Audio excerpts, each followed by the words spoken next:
They're recording the video. Madam Clerk, do I have you on the call currently? Yes, I am, Council President. All right, appreciate it. Thank you. You're welcome. I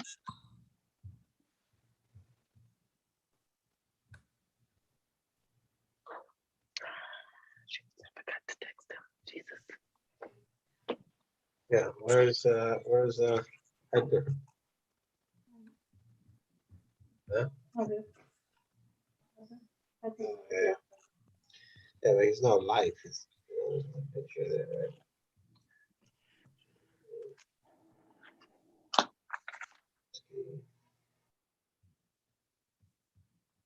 Yeah. Yeah, but he's not live. He's picture there, right?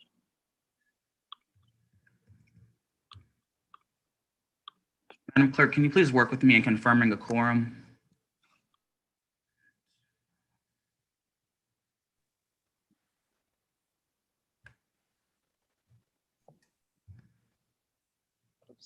Oopsie. Hello? Council President, can you hear me? Yes, I can.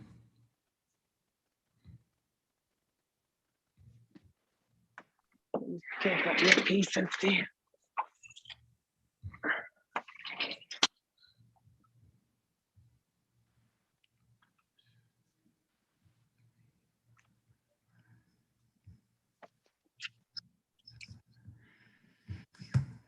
All right. We have a pretty robust agenda this evening, and it's probably reason as to why so many folks have joined us this evening. But without further ado, I'd like to get started. Brendan, the clerk this evening will be Camille.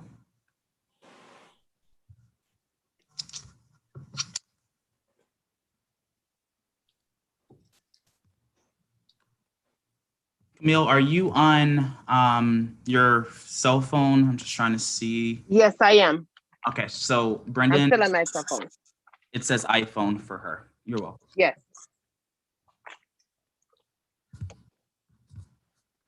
All right. All right, everyone. The date is June 7th, and the time now is 7:04. This is a regular meeting of the Springfield City Council. Before we get started officially, Madam Clerk, can you please call the roll for councilors? Yes. Councilor Edwards. Present. President Councilor Letterman. Present. President Councilor Gomez. Present. President Councilor Allen. Present. President Councilor Curran. Present. President Councilor Whitfield. Present. President Councilor Ramus. Present. President Councilor Brown. Councilor Brown. Present. President Councilor Walsh. Councilor Walsh. Absent. Councilor Davila. Councilor Davila. Absent. Councilor Fenton. Present. Present. Councilor Erst. Present. President Councilor Williams. Present. Thank you, Madam Clerk. Councilor Walsh reached out to me and stated that she's having a hard time trying to log on. So I would just appreciate if maybe one of my colleagues could send her the link or text her the appropriate link to log on this evening. Oh, she's in. Perfect. Madam Clerk, if that is the case, then can you please acknowledge Councilor Walsh? Councilor Walsh.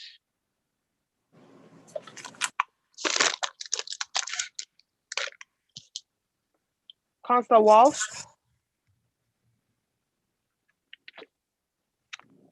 All right, let's give her a moment. Councilor Davila, can you please recognize him as well? Councilor Davila. Present.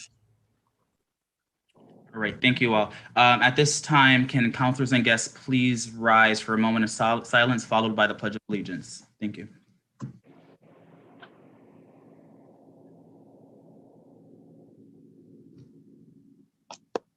I pledge allegiance To the flag of the United United States States of America of America and to the republic for which it and stands, one nation, under God, indivisible, with liberty and justice for all. Thank you all. At this time, I will take any reports of committee from the council body.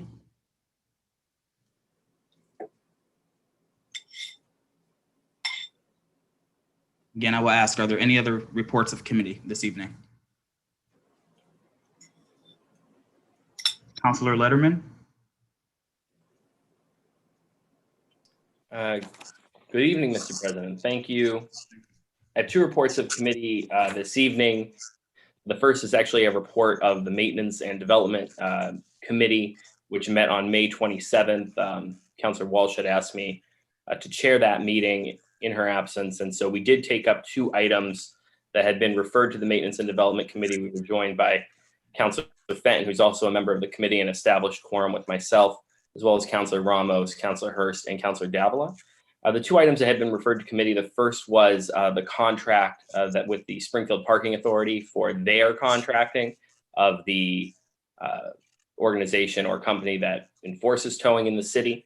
And we discussed the purpose of the vote on that particular item, which is being put forward to bring the time in which we award the Springfield Parking Authority contract at the same time as the contract would be awarded to the company for towing enforcement.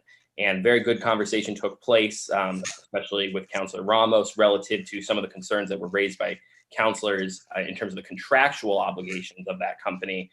And it was agreed that the parking authority would work with the council prior to that contract being bid to make sure that there were certain requirements in there that might address some of those concerns. So I expect we'll see future discussion on those items, but those of us present at the committee at that time were pleased with the answers from Mr. Moore.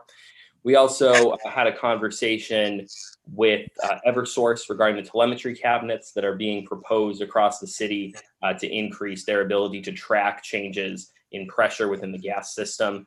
It was presented to the committee several sketches of what they would actually look like, and a discussion took place on their purpose, which is essentially to be able to allow them remote control of certain aspects of the gas system to increase safety. Councilor Davila brought forward a proposal to be able to have a similar mural project take place on the cabinets as has happened with other utility boxes across the city, which Eversource said they had no opposition to. And they also said they would plant arborvitaes around the ones where practical throughout the city to try to diminish from the sort of utility look of them. So those were the two items that came up on maintenance and development. I don't actually see those items on for tonight, so I suspect they may end up on next week's agenda. But the second report of committee, Mr. President, that I have is relative to the COVID-19 response subcommittee. We met for a virtual town hall, took the place of our last meeting on May 25th, and we were joined by about 50 individuals on the call, as well as many of the councilors present today. It was really a very positive opportunity to hear from residents, businesses, and community organizations about how COVID-19 pandemic has impacted them and sort of their ideas around how the city needs to leverage our American Rescue Plan dollars to make sure that we really have a strong and equitable recovery across all of our neighborhoods. So we'll be looking forward in the committee to following up with many of the individuals who came forward. And I want to thank counselors who were present to hear that testimony. It really was a very intimate setup with Zoom in terms of being able to bring each individual person in one by one to contact on camera with the committee. So I do want to thank Focus Springfield for their technical assistance in making that setup possible. And we'll look forward to putting a lot of that testimony into action in the months ahead. Thank you, Councilor Letterman. Are there any other reports of committee this evening? Again, I will ask Councilor Whitfield. Thank you, Mr. President. I'm going to be brief with my report as we will be looking over a lot of these financial orders today. I just wanted to say that I appreciate Counselors Allen and Davila for coming to the finance meeting as part of the committee. Thank you to Counselor Hurst, Counselor Letterman. I think I'm missing someone, but anyone who attended, I just appreciate you joining the finance meeting and asking the questions that you do and getting the background on the financial orders. We did approve all orders on the agenda as a committee, except for items 2 and 11, which we plan on sending to committee and discussing them further. One is the American Rescue Plan Act, some funding for the home part of it that we plan on discussing in committee because we do need some details, and the burn grant because it spoke to gun and gang violence, but there was no one there to speak to it, and I don't think the sergeant or the captain can make it today, and so we just want to get some details behind that. Other than that, all of the other financial orders we think are good to go, and we look forward to hearing more information about them. Thank you, Mr. President. Thank you, Councilor Whitfield. Councilor. Oh, and you were there, Mr. President, and you were there. That's right. I said I know it was 5. Thank you. And Councilor Gomez, he's always first. So I don't know how I forgot you too, but I'm sorry. I'm so glad that you made it. No, it's all good. Thank you, Councilor Whitfield. Councilor Ramos. Thank you, Mr. President. The Public Safety Subcommittee meeting of the Springfield City Council met on Monday, May 17th to discuss one item on the agenda, which was the proposed ordinance prohibiting the sale of gasoline to off-highway vehicles, illegal off-highway vehicles. We were joined and given a presentation from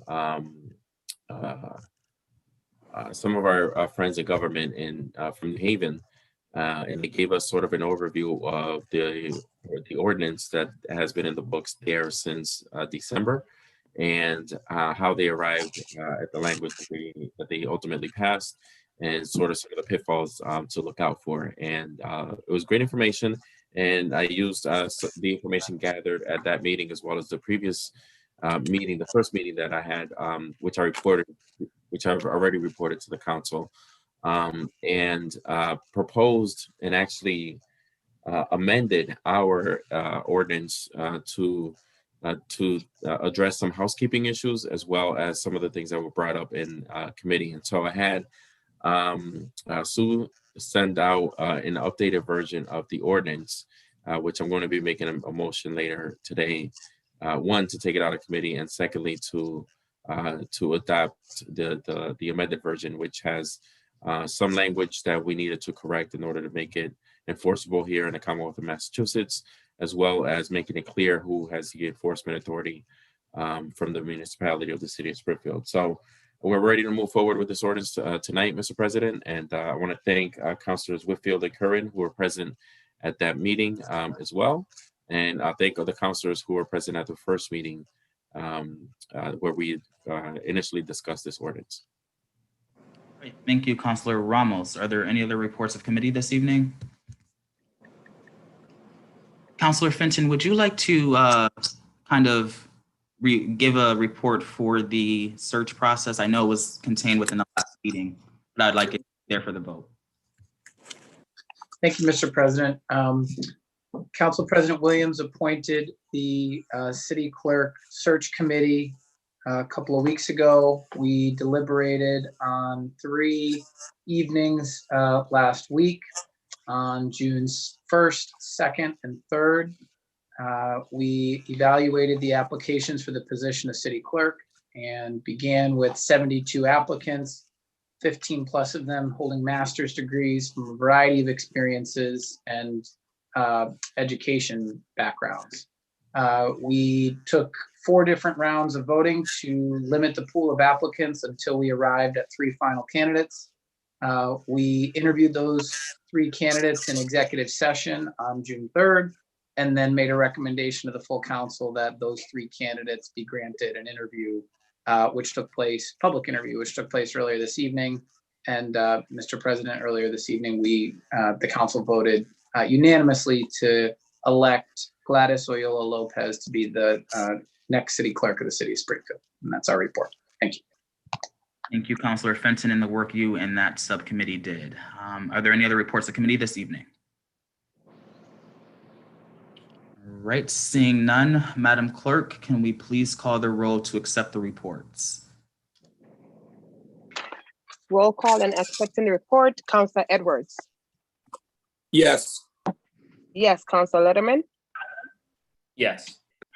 Yes. Councilor Gomez. Yes. Yes. Councilor Allen. Yes, excuse me, yes. Yes. Councilor Curran. Yes. Yes. Councilor Whitfield. Yes. Yes. Councilor Ramus. Yes. Yes. Councilor Brown. Yes. Yes. Councilor Walsh. Yes. Yes. Councilor Davila. Yes. Yes. Councilor Fenton. Yes. Yes. Councilor Hurst. Yes. Yes. Councilor Williams. Yes, the reports have been accepted. Madam Clerk, when you are ready, can you please call the first item tonight? Yes. I have here in item number 1, special permit continue for 281 Cottage Street. All right. Is there anyone present at this time to speak to the Yes, Council President Williams, it's Susan Leach de Blasio, and I am here to speak on this petition. perfect. And Mr. de Blasio, I know you wanted more time to share a presentation as well as some other contextual information, so feel free to please do that at this time. Thank you so much, members of the council, Mr. President. We're here on behalf of Recovery Connections of America, seeking a special permit to operate a medical office at 281 Cottage Street in the Industrial Park Zone. And the Office of Planning and Economic Development has reviewed the petition, has done its analysis, and is recommending approval to the Town Council. You may recall that we were here and we didn't have an opportunity at that time to finish presenting our case in chief as the petitioner, and we very much appreciate this opportunity this evening. We have a very brief presentation, and I think that it will address all of the questions that could be raised by members of the council and members of the community as well. I'll just provide a very brief summary to refresh everybody's recollection. And Judy Barrett is here. She is our zoning expert, and she'll briefly summarize her testimony using a PowerPoint. And at this time, Mr. President, we would ask permission to put on the screen, to share the screen so that we could put a PowerPoint on the screen. It's a short one, and I think it will be very helpful to the council. We have our co-counsel, Attorney Ben Fierro, who is present also to make a brief presentation on how the applicant complies with the Americans with Disabilities Act. Lastly, we have Dr. Stuart Gitlow, a third-party independent physician, a medical and clinical expert. He will provide brief testimony on the type of patient that this establishment will have, this medical office will have. And we have Dr. Regis Burles with us, who's the physician owner of Recovery Connections of America, and Greg Graustein, whom you heard from last time answering some questions. He can answer any other operational issues. We did submit a memorandum to the council, and I hope everyone had an opportunity to review it in advance of the meeting, because it provided a quick overview of the intended operations at the property. If we can. Yes, Mr. Blasio. I believe you and your teammates do have the privileges to share. Okay, thank you. Christine, do you have? Yes, just one moment. I'm gonna screen share. Thank you. Christine is the screen share expert. Thank you for your patience. Okay, so I have a host disabled participant screen sharing pop up. Brendan, or Josue, can we please give Christine those privileges to share her screen? Stand by.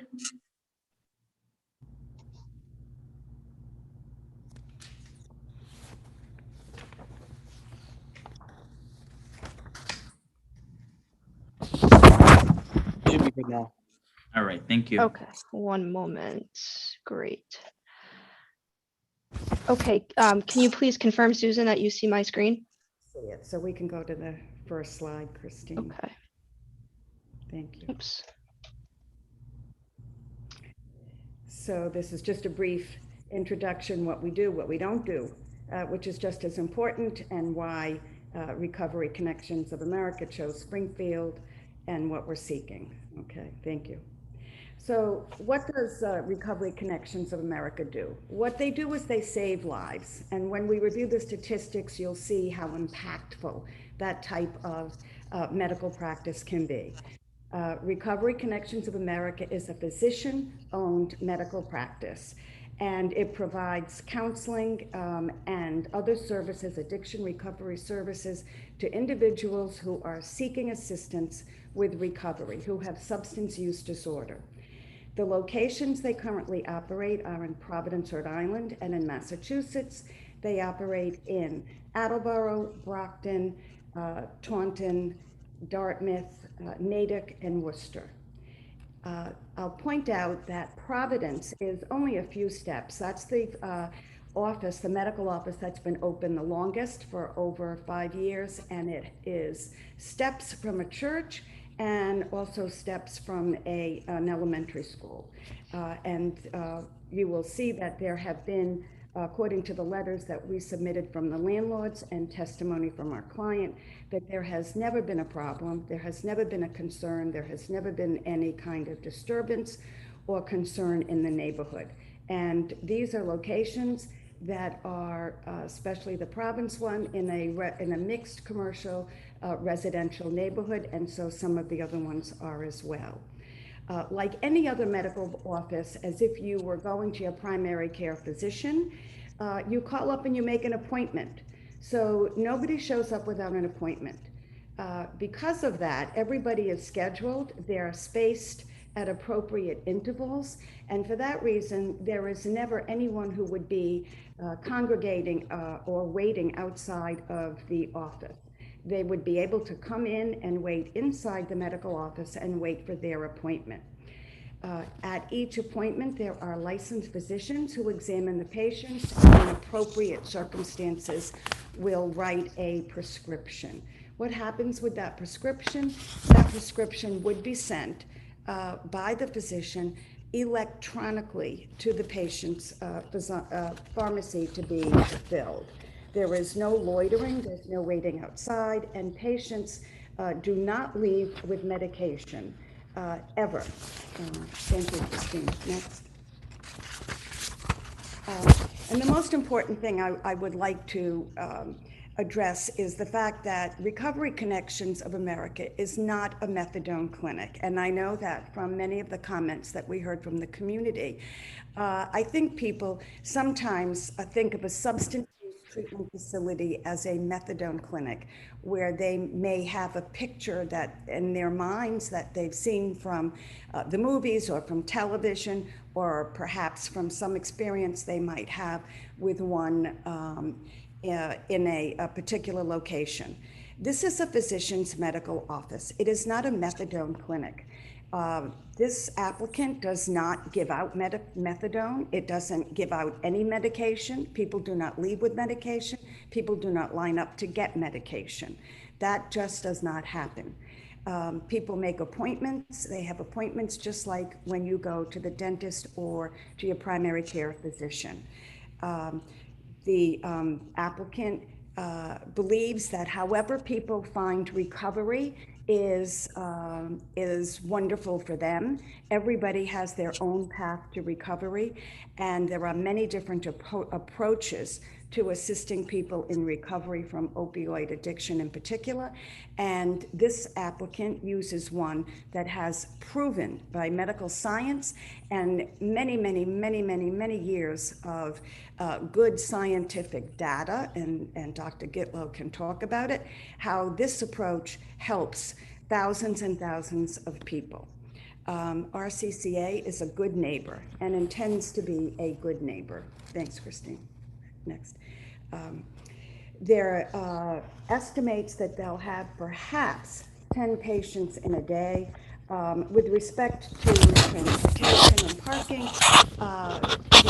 according to the zoning ordinance, 4.5 or 5 spaces would be what would be required for an office this size.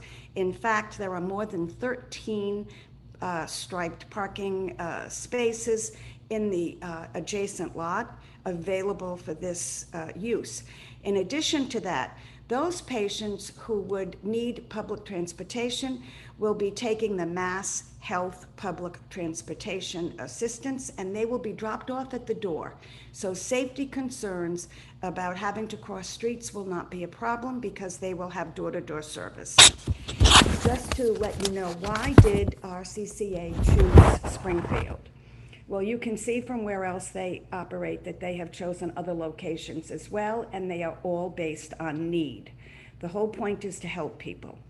We have provided you with the statistics from the Massachusetts Department of Public Health. They have just updated their statistics as of May 2021. So these are the latest available statistics, downloadable from the Massachusetts Department of Public Health website.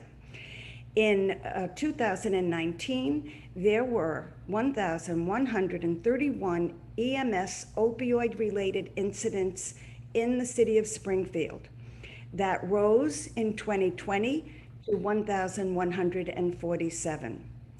In the city of Springfield, last year in 2020, there were 114 opioid-related overdose deaths.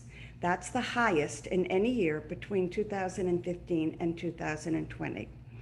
In Hampden County in 2020, there were 217 opioid-related overdose deaths. That's the highest it's been in the last 10 years. Statistics, unfortunately. Excuse me, Mr. Blasio. I would just ask that those that are not speaking to please mute yourself. I hear a lot of feedback. Council President, if I may, Christine, Susan, I think when you're flipping your papers, it's in your microphone. Just wanted to make you aware of that. Okay. Thank you. I was just looking through the statistics to make sure that I was quoting them accurately on the downloads from the Department of Public Health. It is clear that people need help. And if the current facilities were sufficient to address the need in the community, we wouldn't have these tragic overdose related incidents and the deaths. So there is clearly a need. And this particular operation is different than all the operations that you may have in Springfield. This is not a treatment facility. This is not a clinic. This is a doctor's office, and it operates on in a very different way. And I think that is critical, I think, to explain to everybody and make sure that everybody understands that it operates in a very, very different way. And I think we'd like to call on, with your permission, Council President Williams, Judy Barrett, who will be showing us how the applicant meets each of the special permit criteria.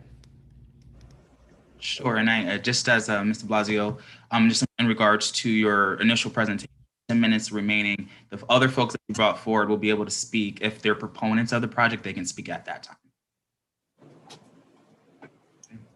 So thank you, Mr. Council President, through you to the council. I'm Judy Barrett. I am a planning consultant. I introduced myself and my qualifications at the last hearing, so I won't review that again.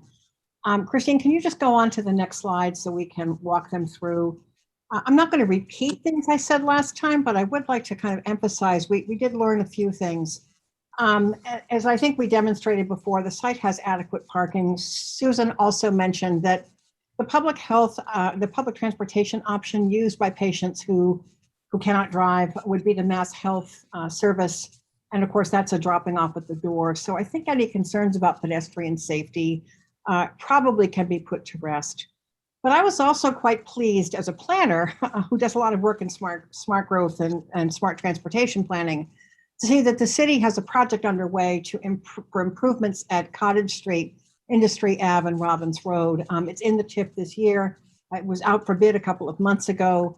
that project's going to bring bike lane, signal reconstruction, turning lanes, pavement markings, signage, and sidewalks into this very area. So I think that it's a good sign, of course, that when you bring these kinds of multimodal options into an industrial area where you're trying to promote employment, that it also will benefit, people using, properties other than the industrial and properties as well. People seeking social services, people participating in religious worship services, people seeking medical and office space and so forth. So, that is a good thing. And I just kind of want to make sure everybody knows about that because sometimes people don't know.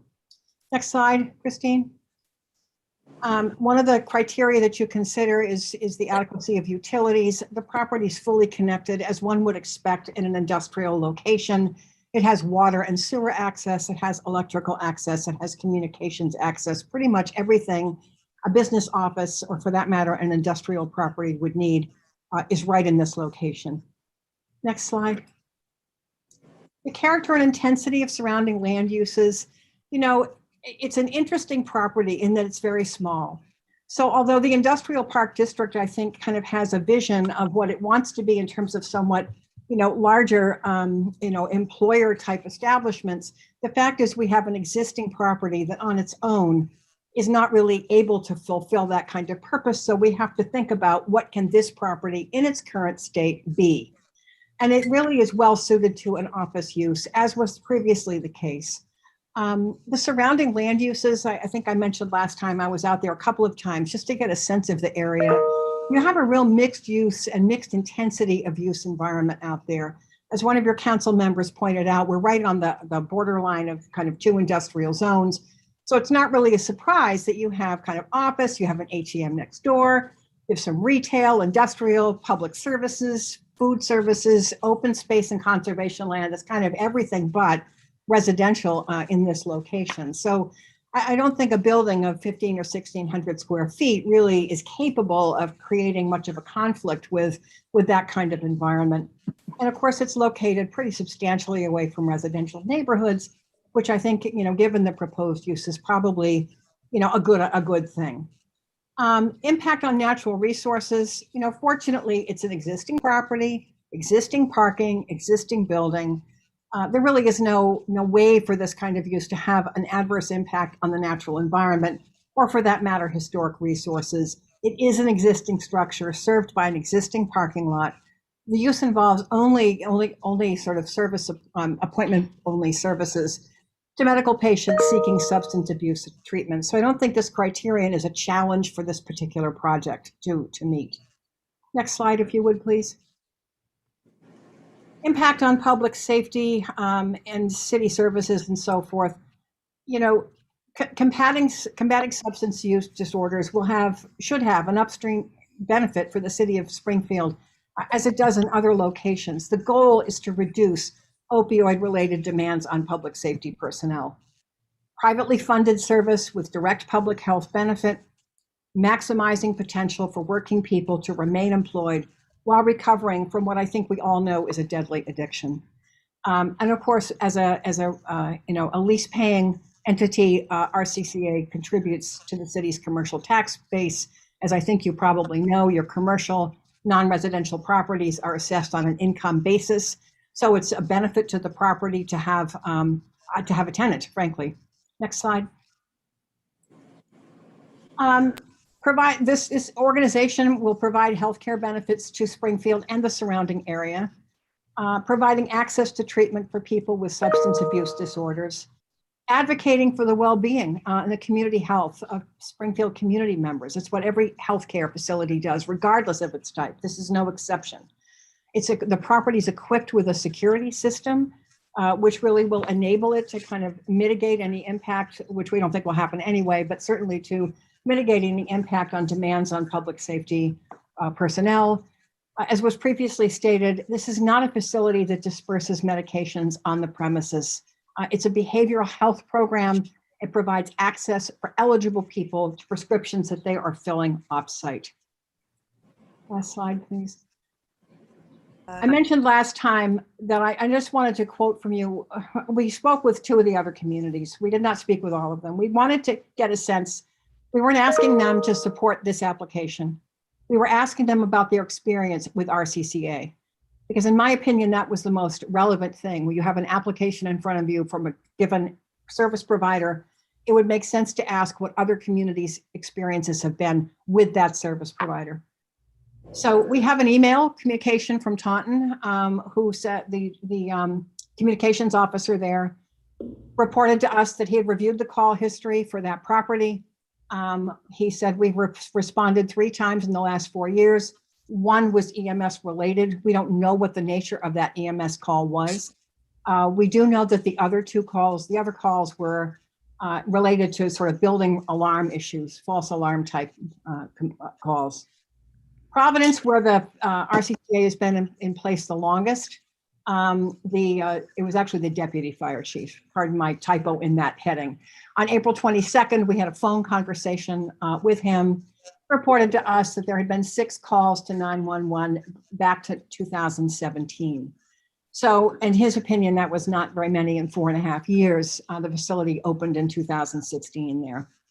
The deputy chief told us that he had checked all of Wickenton Street just for the sake of being thorough.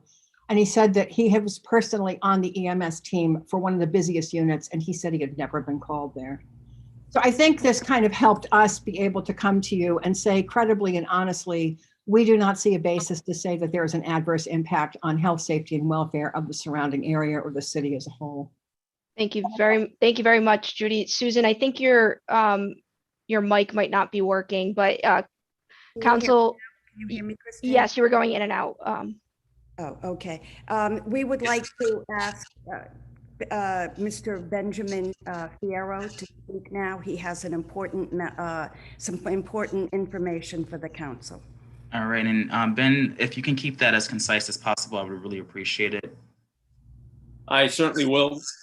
So thank you, Council President Williams.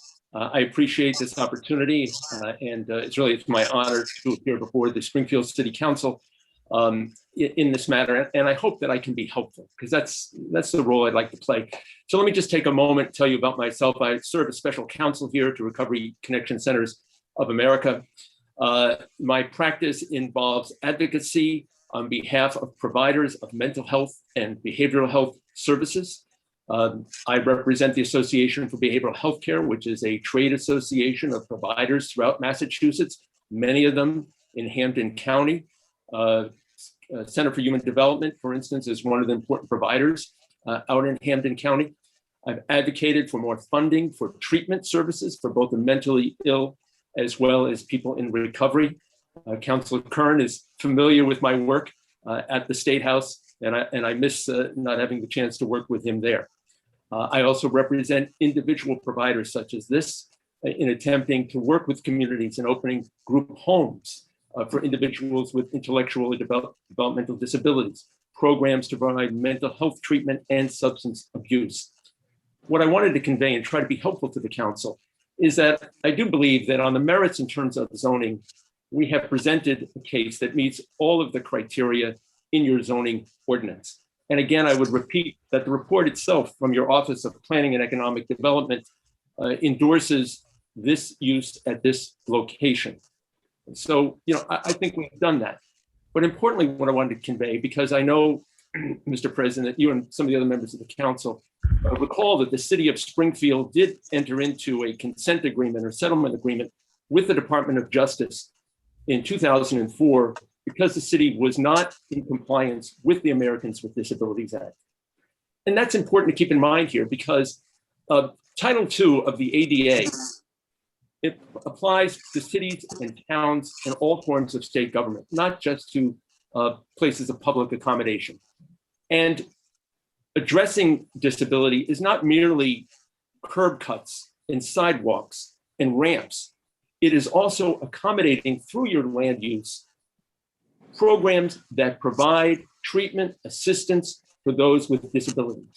And it's important for the members of the council to understand that individuals in recovery from alcohol and drug addiction are considered handicapped under Section 504 of the Rehabilitation Act of 1974 are considered handicapped under the Fair Housing Amendments Act of 1978 and are considered disabled under the Americans with Disabilities Act of 1990. Now, back on May 13th, I did submit a letter to Associate City Solicitor Thomas Moore. Hopefully, he distributed that to the members of the council, that you had an opportunity to review the law in this area, because what it fundamentally says is the city of Springfield or any community in Massachusetts must make reasonable accommodation under its land use laws, regulations, to enable qualified individuals, handicapped individuals, persons in recovery from substance use disorder, to be able to access the services that they need. And that's exactly what's going on here. And you cannot discriminate against a program or medical practice that is treating individuals with a disability. You know, thank you, Mr. Fierro. We're at time. I would have to call it at this time, but I would entertain a motion for maybe a counselor if they would mind giving you a different time. Thank you. It's very kind of you. I make a motion that we give him some more time. Motion by Councilor Fenton, seconded by Councilor Whitfield. Madam Clerk, do we need a roll call vote on that?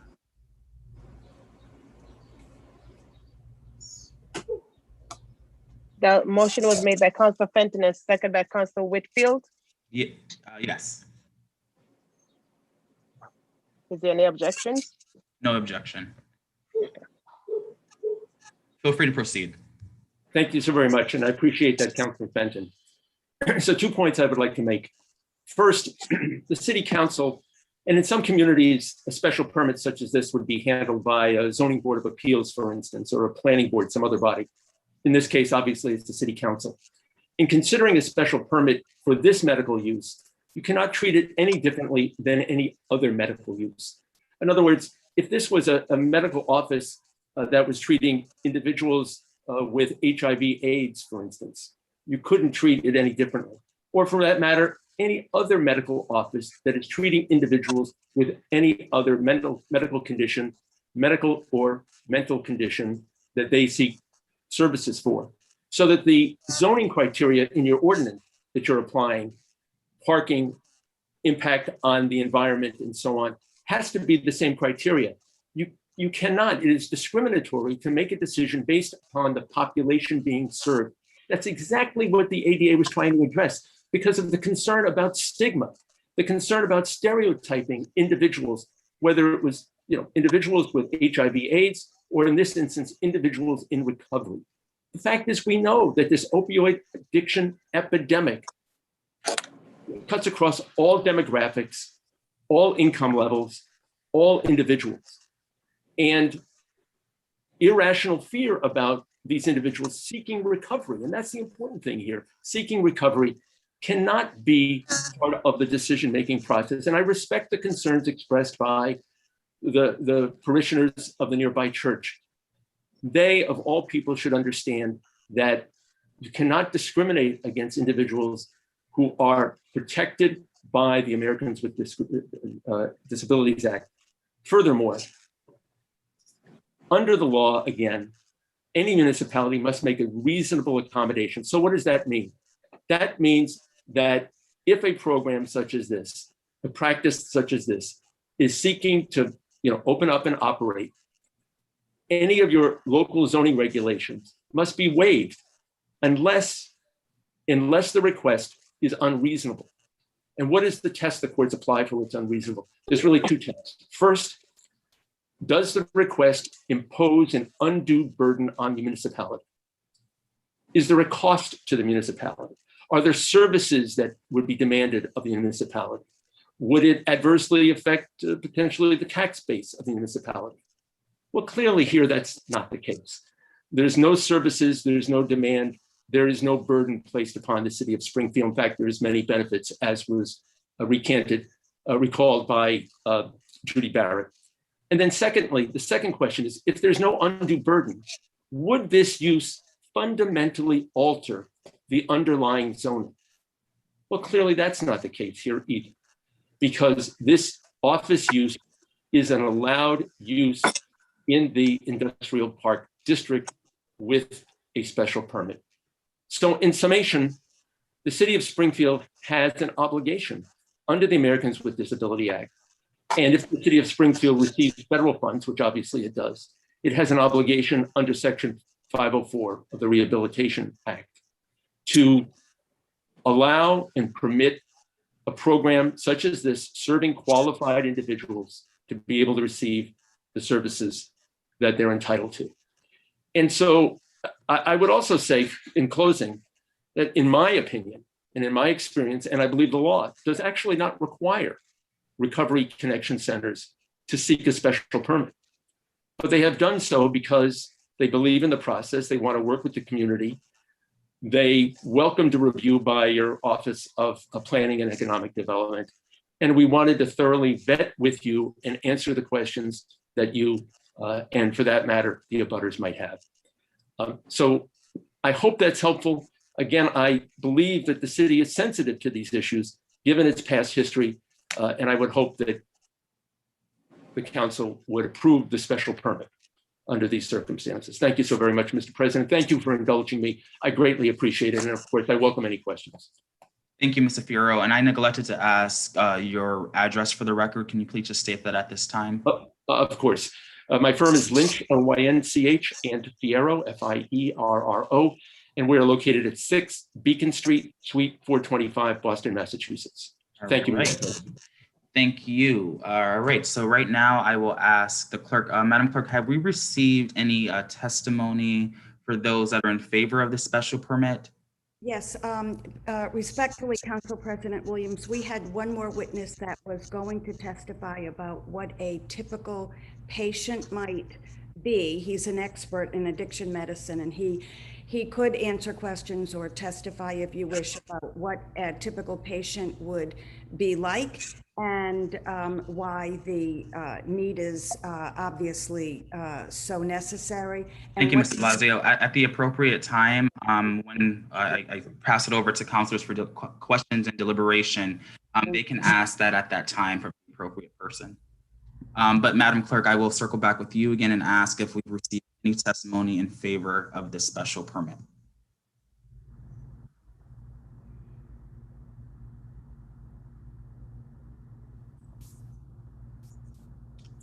I'm sorry, my mic was off. No worries. Let me see. Yes, I believe I received 2 recordings.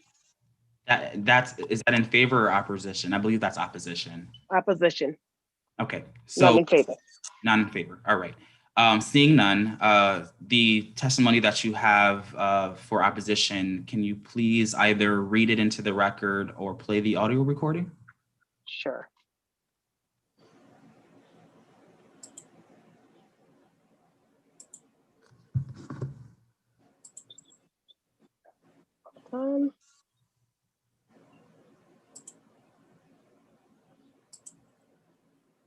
It will not play for me. I'll play it. It's okay. Don't worry about it. I'll play it. Yes, my name's Ellery Staples, affiliated with the Cottage Hill Church, Cottage Street, Springfield, and calling about the permit that's being requested for the 281 Cottage Street, the Sports Clinic, Sports On Clinic, and against it. Do not be next to our church where we have children and young women and stuff. That's it. Thank you. Bye. That is the first recording that we received, and I will play the next one. Hi, my name is Cheryl Clayton. I'm a member at Cottage Hill Church, 315 Cottage Hill Church, Cottage Hill. I oppose the Suboxone Clinic being at 281 Cottage Hill Street, being on the same adjoining property. I listened to the meeting on 5/17. It was stated that there would be hours at 3 p.m. to 7 p.m. to help those who have jobs, which would be the same hours that our youth is outside on Wednesday night. And I appreciate our town council voicing their concerns also. I think that the Suboxone Clinic needs to relocate to a better location and not on our adjoining property. I appreciate our town council and I oppose this clinic being at this location. Thank you very much. All right, those are the two audio recordings. Madam Clerk, have we received any written testimony on the matter?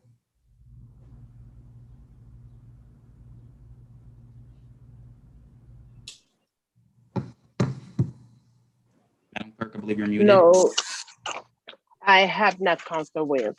All right, thank you, Madam Clerk. Are there any questions for the petitioner from the members at this time? Mr. President, just before you move on, there was a letter that was sent to Clerk Davis, and I believe Mr. Dromey that I was copied on.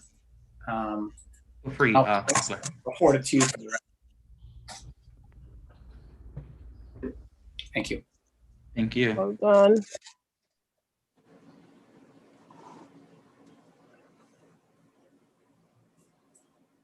Just bear with us, folks.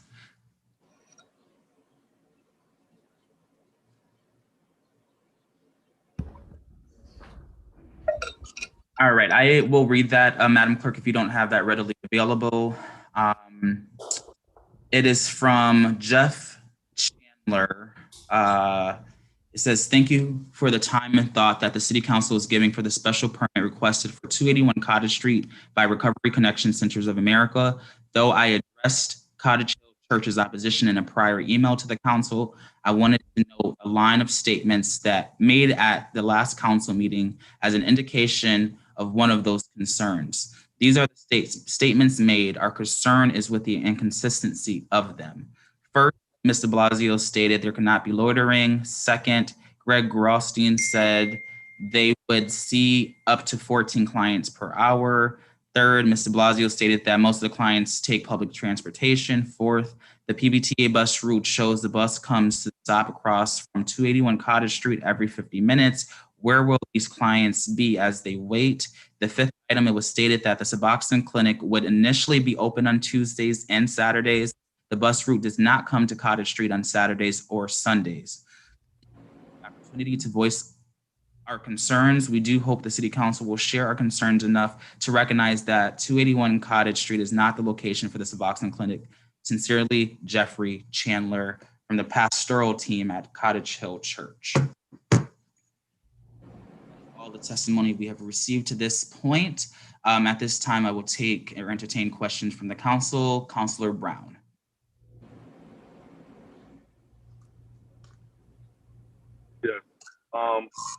I remember in the last presentation, they were saying that they did do some type of shot. Was that not correct? Ms. Blasio, feel free. Yes, I can address that. Thank you. I believe that Mr. Graustein, who was the clinical officer, testified to that. Perhaps you could explain that again this evening. The shot is not something that the patient walks away with.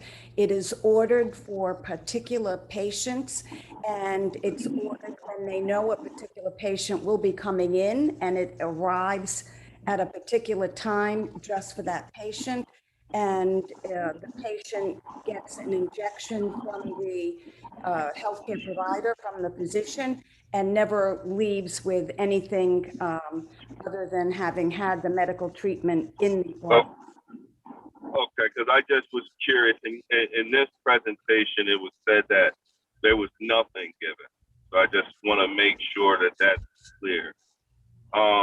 Well, there was no medication. What we said was there's no medication that the individual patient walks away with. No patient in the office holding any medication.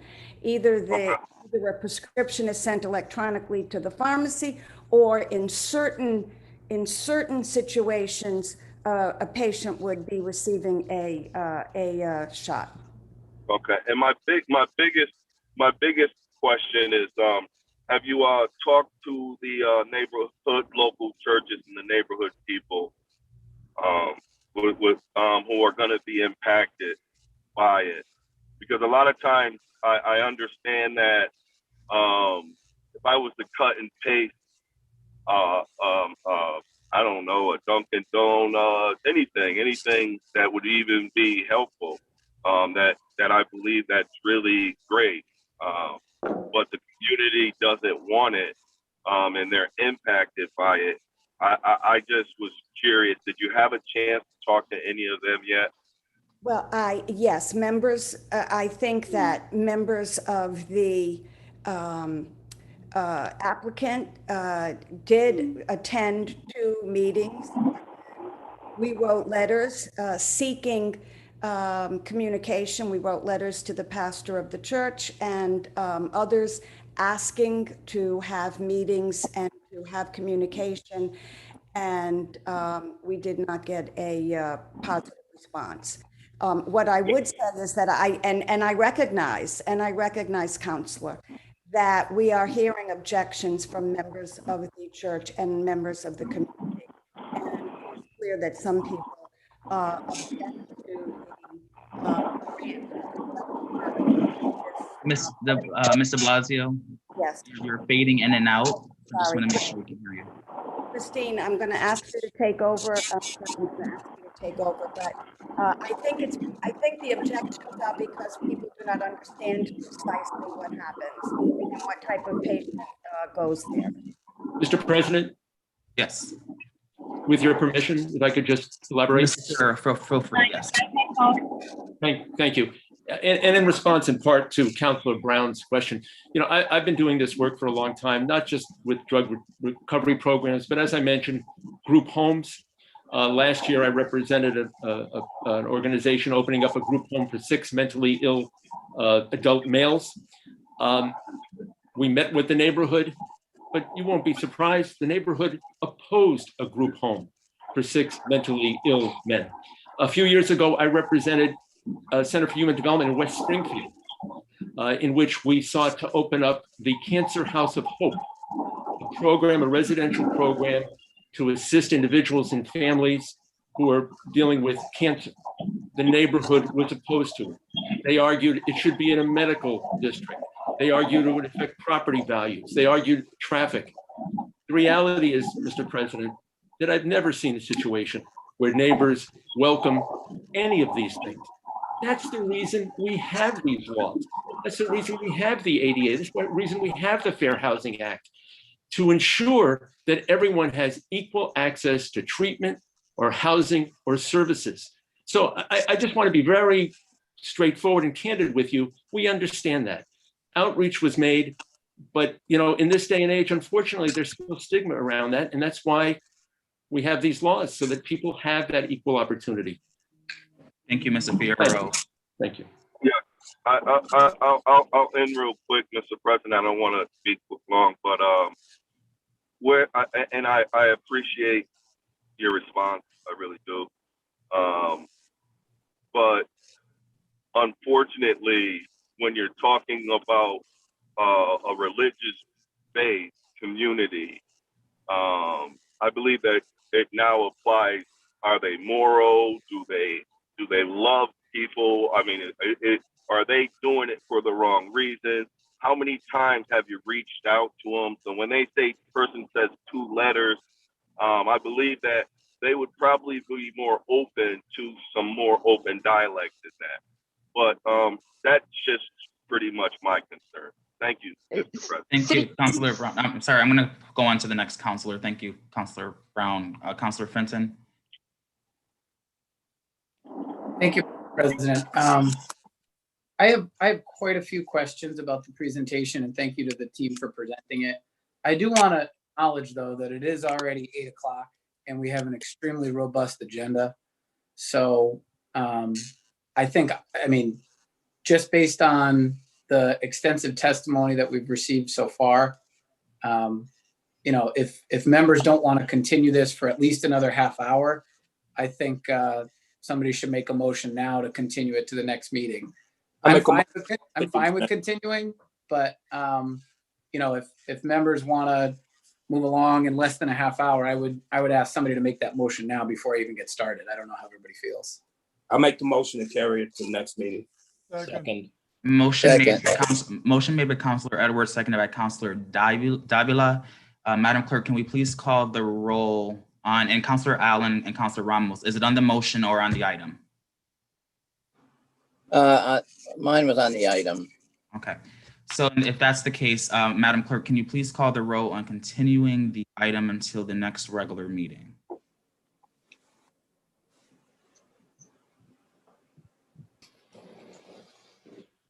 Counselor Edwards? Yes. Yes. Counselor Letterman? Yes. Yes. Counselor Gomez? Yes. Yes. Counselor Allen? Yes. Yes. Counselor Curran? Yes. Yes. Counselor Whitfield? Counselor Whitfield? Yes. Yes. Counselor Ramos? Yes. Yes. Counselor Brown? Yes. Yes. Counselor Walsh?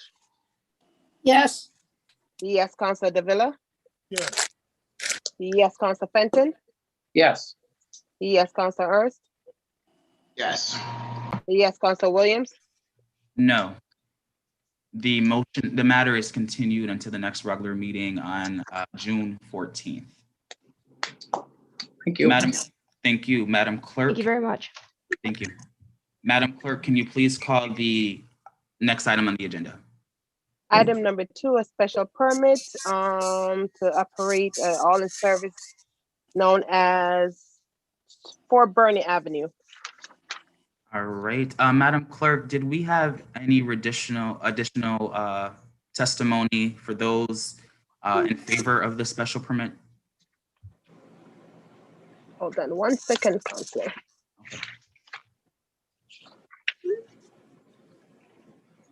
In favor, I do not. I only have the presentation package to the City Council. Oh, okay, and do you know if we had any testimony in opposition for this? No, Council President. Okay, are there any individuals on the call who would like to speak in favor or opposition of this item? All right. Mr. President. At this time, are there any questions for the petitioner from members of the council? Again, I'll ask, are there any other questions? Councilor Letterman? Thank you, Mr. Chair. I do have one question, but I think I see the petitioner looked like he was looking to raise his hand in the screen, so he may have had something. So I would move to share any thoughts he had. Thank you. Mr. Hanush?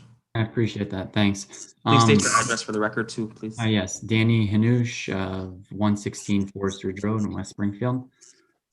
I did have some revised plans. I went back to the drawing board and changed a lot of what I presented at the last meeting to try and address the concerns that were brought up. So I don't know if I have an opportunity this evening to present those. Feel free to, if you'd like. I'm going to try to share my screen here. You might need privileges. Josue, Danny, need sharing privileges, please.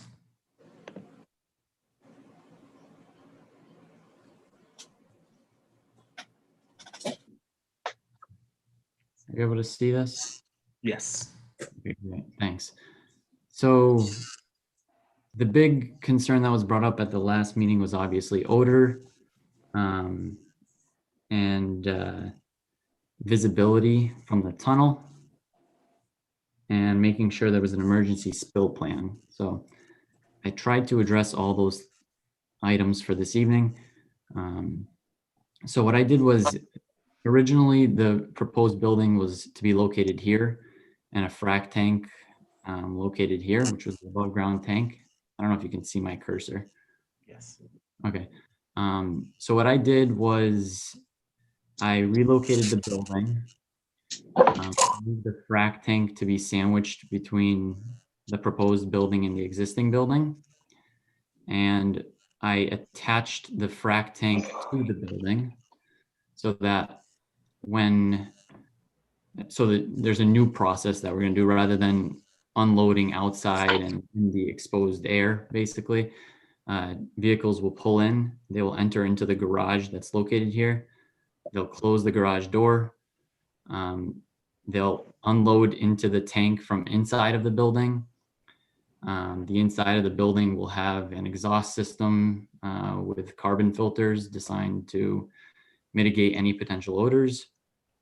And then they complete the whole process basically within a sealed building so that we can contain and handle any potential odors from inside the building.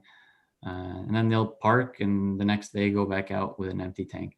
I did get clarification that a majority of the times the trucks come back to the facility empty because there is a treatment plant in Palmer where they empty at.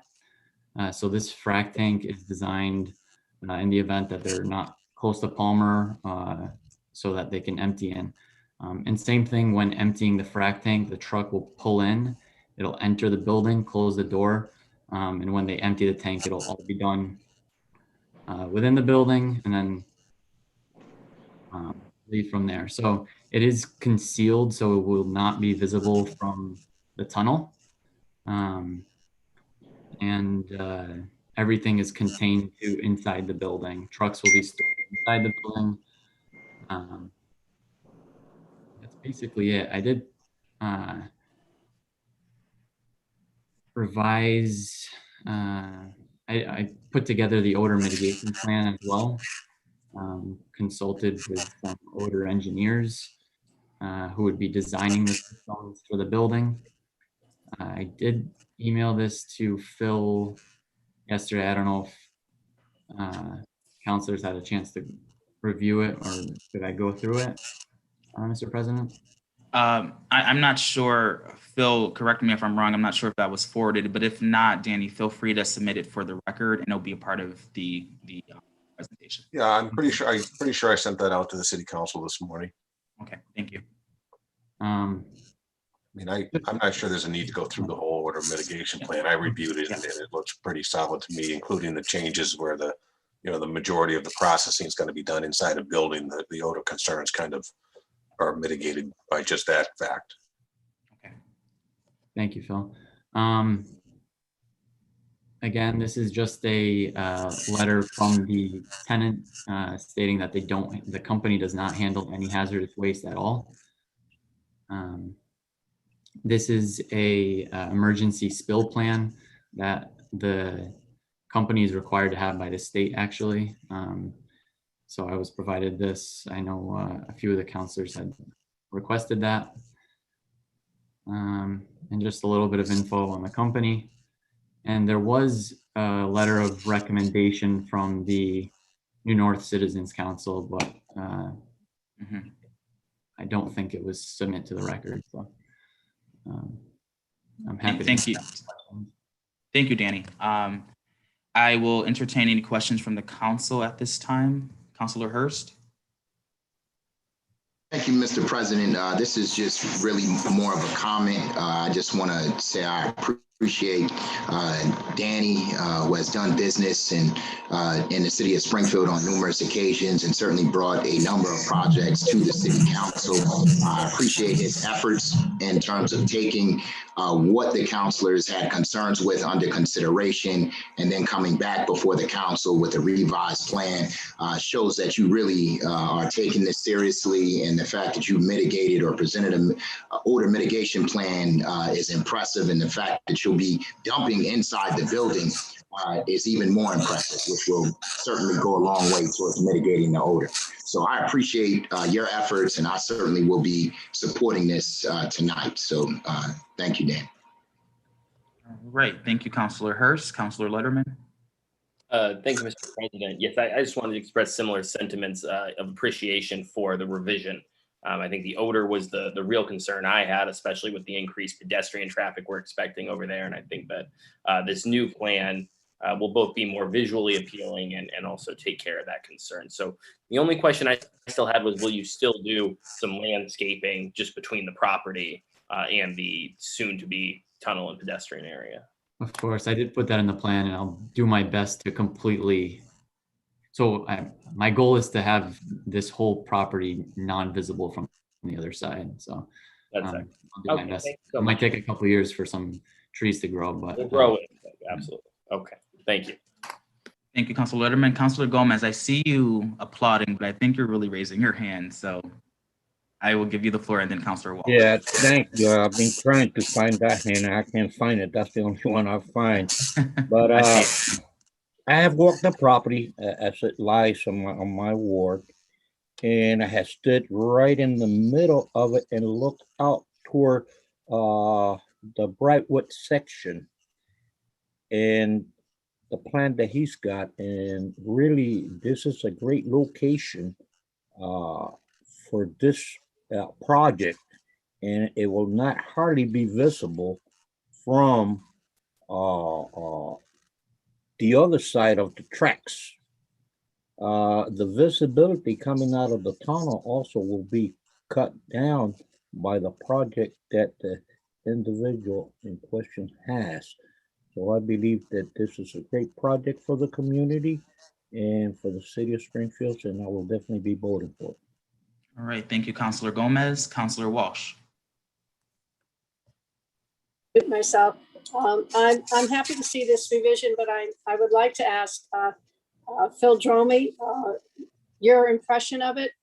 I believe you've been favorable for this all along. Is that correct?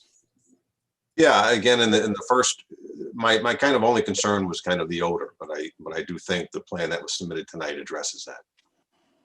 Okay. Thank you. And I do like the revision, and I plan on supporting it. All right, thank you, Counselor Walsh. At this time, is there any other deliberation amongst the council? At this time, I will ask, is there any further conversation amongst council? All right, seeing none, the hearing is now closed. I will now entertain a motion to approve the special permit.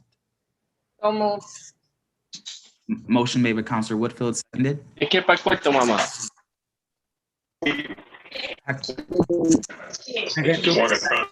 I have a proper second, please? Second.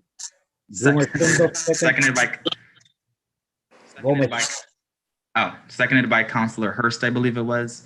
Madam Clerk, can you please call the roll on approving this special permit? Yes. Counselor Edwards. Yes. Yes, Counselor Letterman. Yes. Yes, Counselor Gomez. Yes.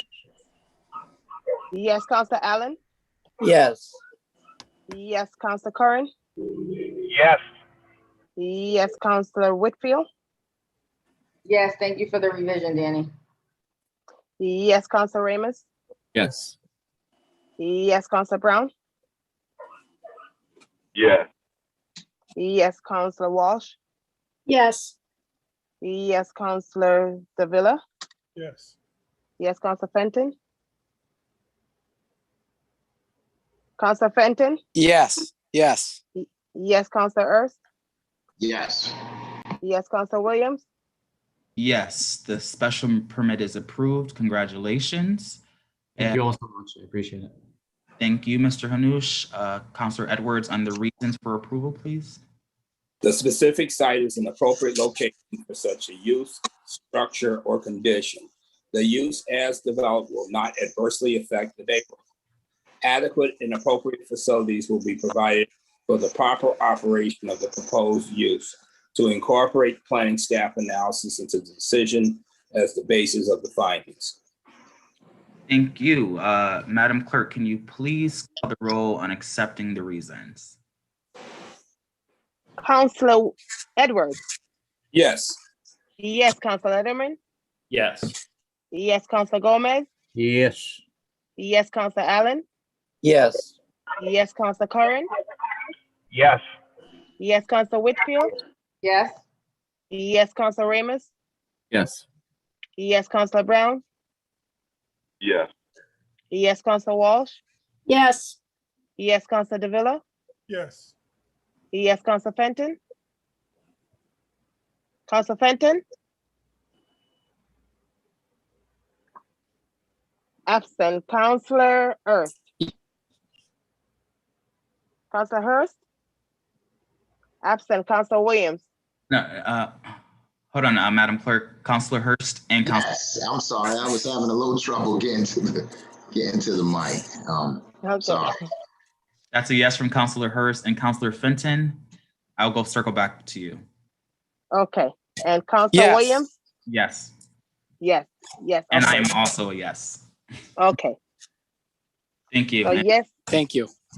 you're welcome. The reasons have been approved. Madam Clerk, can you please call the next item on the agenda? Yes. Item number 3 I have here is special permit to operate a pet funeral operation at 142 Hancock Street. All right, Councilor Brown, I see your hand up. Yes, Mr. President.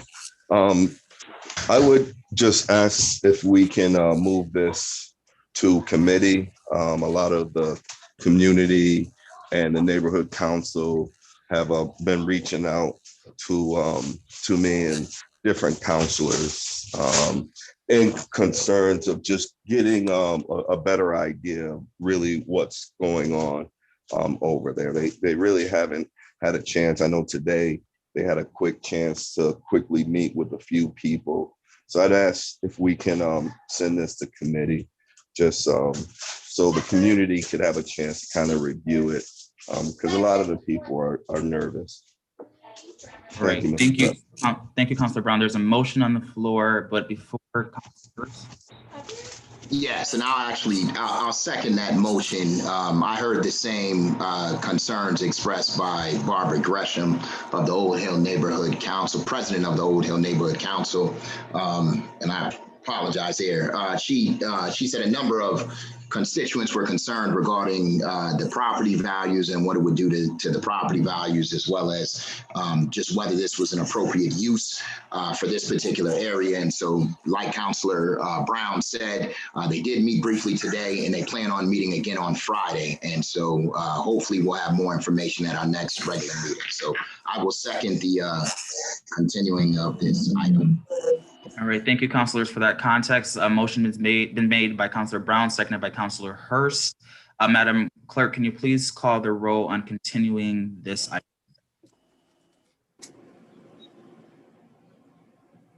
On continuing item number 3, Councilor Edwards. Yes. Councilor Letterman. Yes. Councilor Gomez. Yes. Councilor Allen. Yes. Yes, Councilor Curran. Yes. Yes, Councilor Whitfield. Yes. Yes, Councilor Ramos. Yes. Yes, Councilor Brown. Yes. Yes, Councilor Walsh. Yes. Yes, Councilor Davila. Yes. Yes, Councilor Fenton. Councilor Fenton. Yes. Yes, Councilor Ernst. Yes. Yes, Councilor Williams. Yes, this matter has been continued until the next regular meeting scheduled on June 14th. Madam Clerk, can you please call the next item on the agenda, please? Yes, I have your item number 4 to amend the special permit at 603, known as 603 East Columbus. All right, Madam Clerk, before we touch base with the petitioner, can I just ask, have we received any testimony in favor or opposition of the special permit? Nothing in favor or in opposition of special permit for Belize. All right. Before I open it up to questions to the petitioner from the council, is Mr. Belize, would you like to provide any information? Good evening. No, I think we did a good job of explaining it, but I'm happy to answer any questions if they come up. All right. Thank you, Mr. Belize. Are there any questions from the council at this time? Again, I will ask, are there, Councilor Walsh? Yes, Mr. President. I think since we met last, we have received a letter from Leo Florian from the South End Community Center,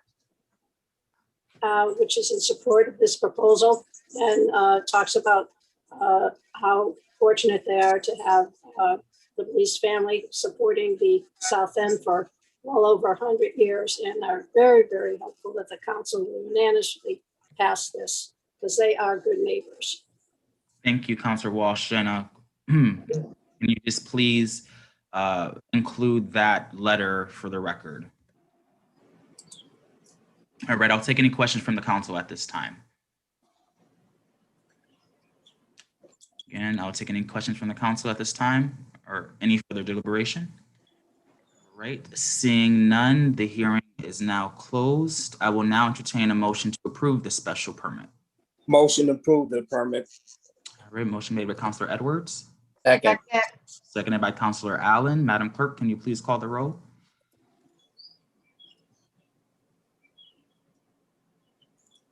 Counselor Edwards. Yes. Yes, Counselor Letterman. Yes. Yes, Counselor Gomez. Yes. Yes, Counselor Allen. Yes. Yes, Counselor Curran. Yes. Yes, Counselor Whitfield. Yes. Yes, Counselor Ramos. Yes. Yes, Counselor Brown. Counselor Brown. Absent, Counselor Walsh. Yes. Yes, Counselor Davila. Yes. Yes, Counselor Fenton. Yes. Yes, Counselor Ernst. Yes. Yes, Counselor Williams. Yes. And I'll Yes, yes, also, Mr. President, sorry, my mic wasn't working. no worries. Please mark Councilor Brown yes for this vote, Madam Clerk. I did, Councilor President. Thank you. And with that, the special permit is approved.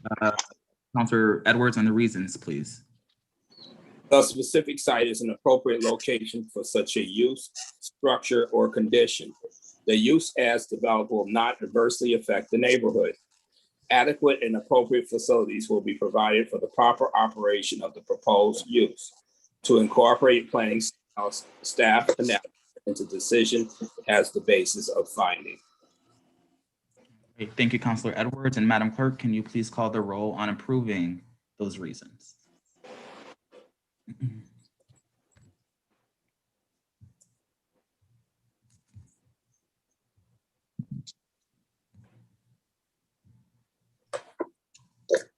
Madam Clerk?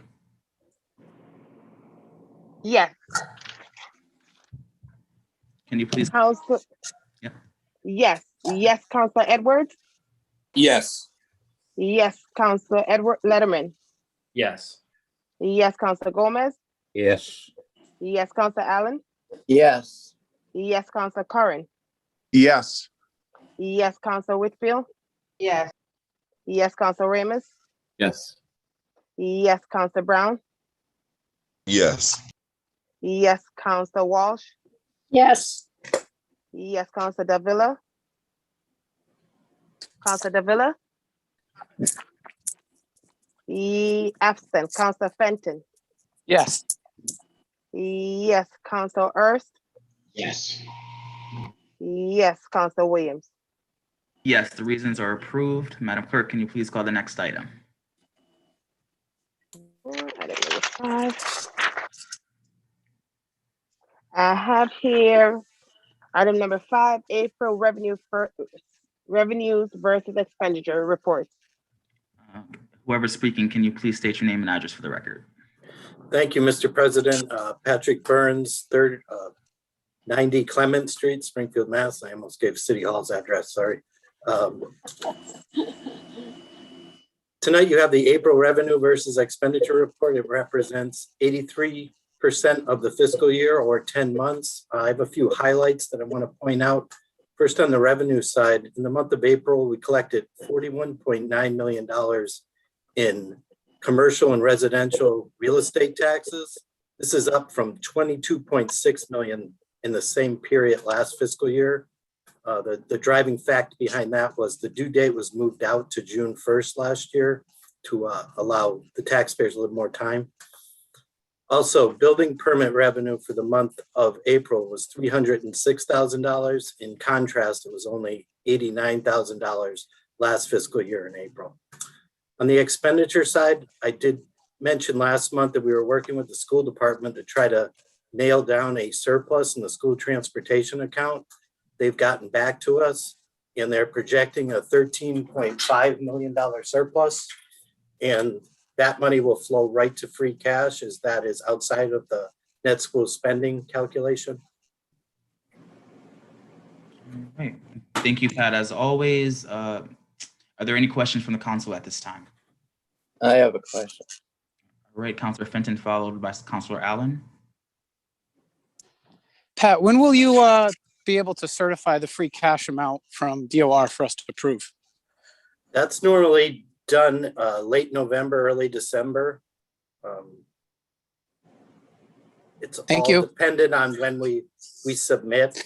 We have till September 30th to eliminate any special revenue deficits from grant drawdowns that are done for that first 3 months of the following fiscal year. So we can't really start the calculation till that period has expired. Thank you. All right, thank you, Counselor Fenton. Counselor Allen. Thank you. Yeah, Pat. So what the free cash number from last year from fiscal 20, was it around 7 million? It was 7.3 million. And if all the orders that are in front of you this evening, there's 2 orders appropriating money from free cash. If they are approved, the balance will be at 5.5 million. And was that part of our plan when we got the free, with the 7.3 available? There's usually an idea of what you would like to use it for. Are those things on tonight's agenda? Are they in that plan? The 10% to OPEB is part of our financial policy. So that's on the agenda this evening. And there's also a transfer for the procurement office for some advertising expenses.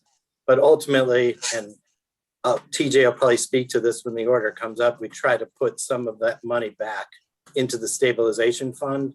Right. And I'm hoping that the lion's share, that 5.5, can be moved to the stabilization fund, hopefully at the next meeting. Okay, great. Thank you. Thank you, All Counselor. set. Thank you, Counselor Whitfield.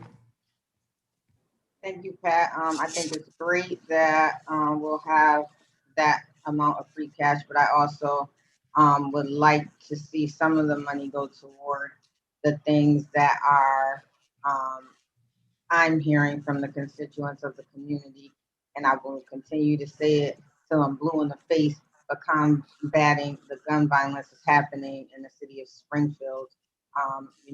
Combating some of the fees that residents are getting. I don't know what we can do as far as, the real estate tax increases, but, we have to look at a lot of the things that are affecting the residents.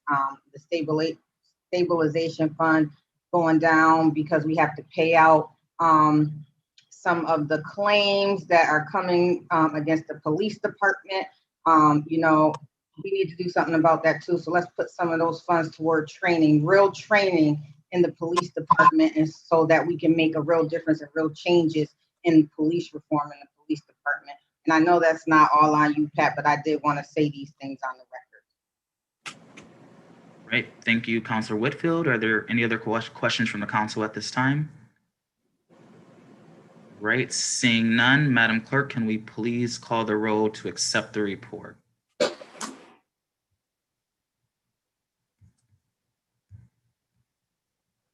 Edwards.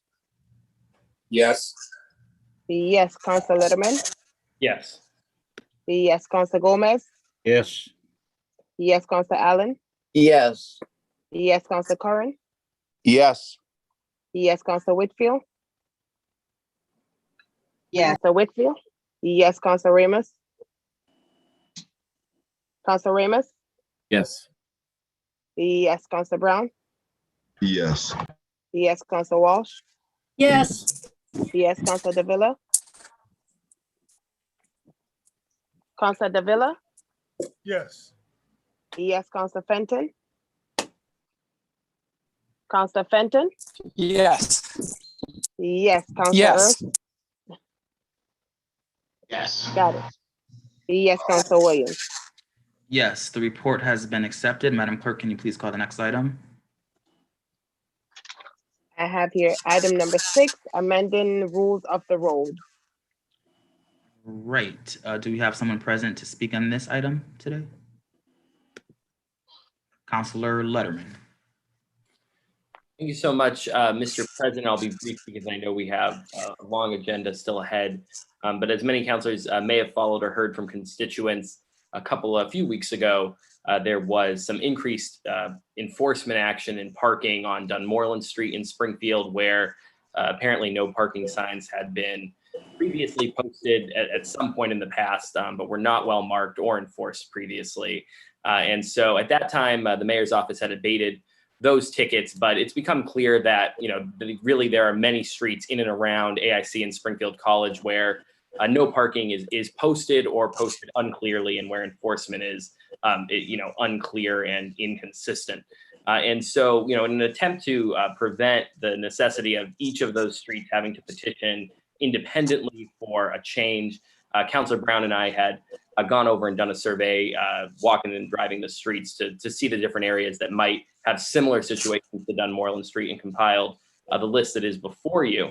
However, just before the meeting, I did speak with Adrienne Osborne, who's president of the Upper Hill Neighborhood Council, and she had expressed that there were actually some additional streets that they would like to see considered, and perhaps some other conversations around enforcement in general in the area. And so I know Councilor Brown will want to make some remarks as well, but at the appropriate time, I think the best thing to do would be to make a referral to the Maintenance and Development Committee, give both the Upper Hill and Bay Neighborhood Councils a chance to come in and take a look at the list of streets, as well as have some representation from the Traffic Commission actually on that meeting. And then once the council is in a place to put forward a comprehensive petition that meets everybody's needs and arrives at a fair result, we could do so at that time. So I would yield at this time, Mr. President, but at the appropriate time, would be glad to make that motion. And I know Councilor Walsh has already said she'd be willing to hold that meeting both as Chair of Maintenance and Development and our representative on the Traffic Commission.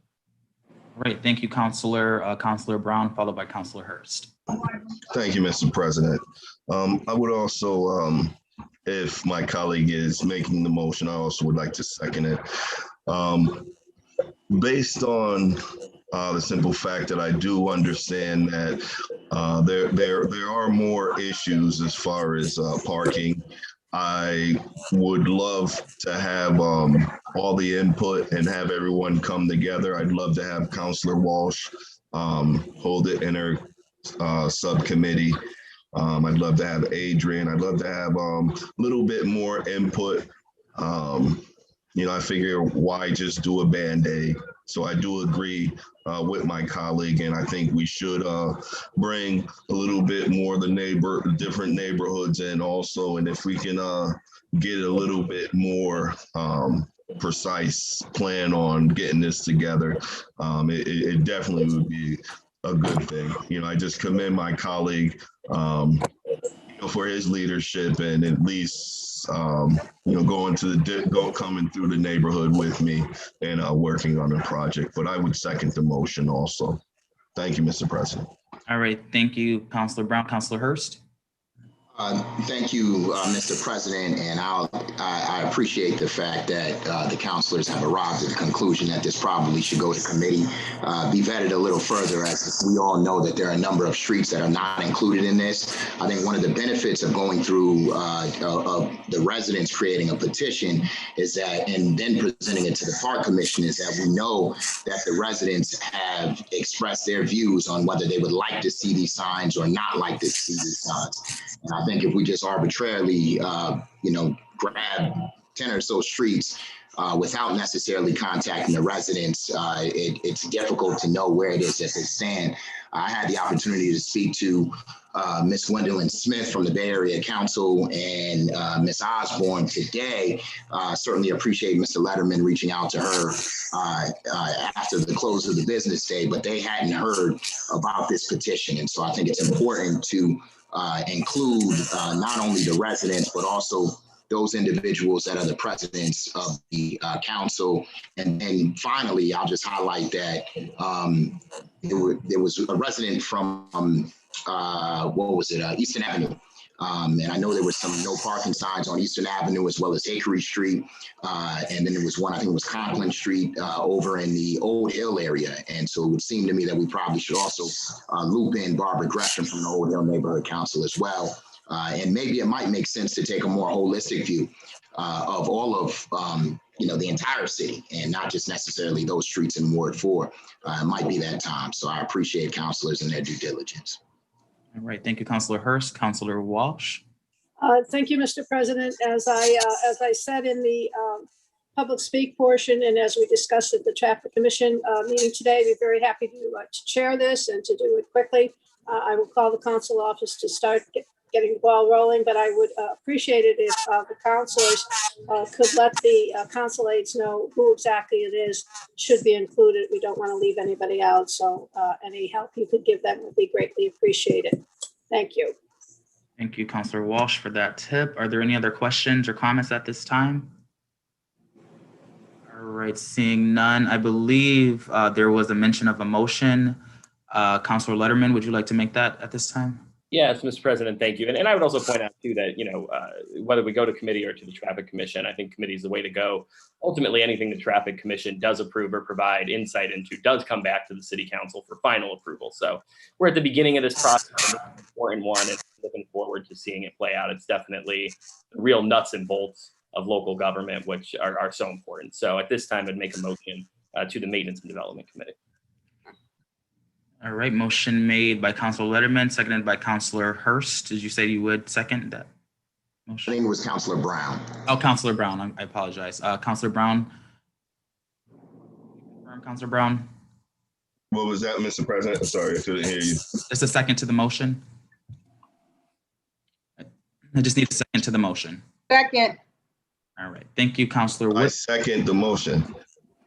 My computer keeps blanking out. I second. All right, Sorry. thank you.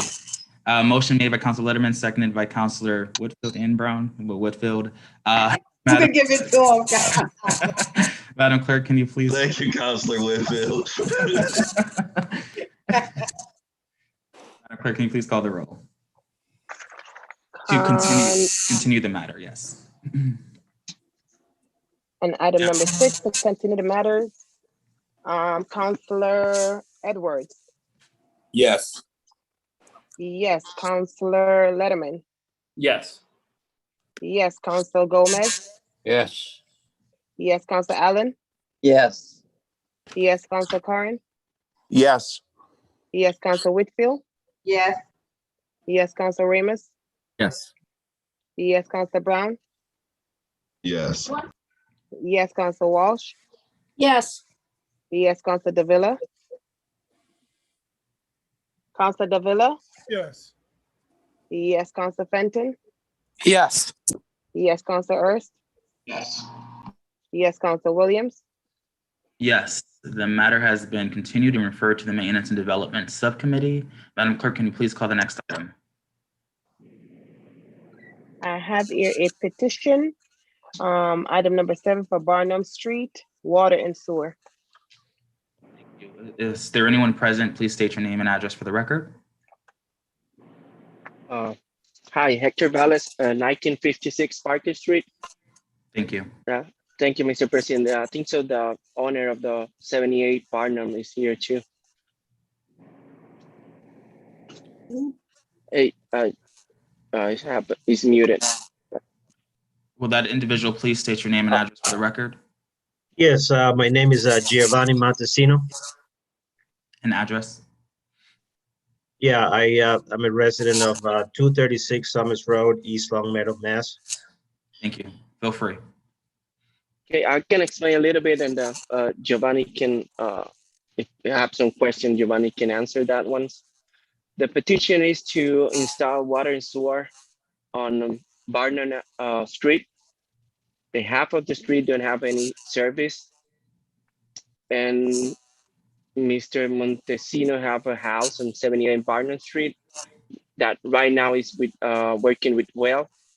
That's right, Mr. Montesino? Yes, that's correct. This property was built in 1930s, and I guess at one point it might have city water.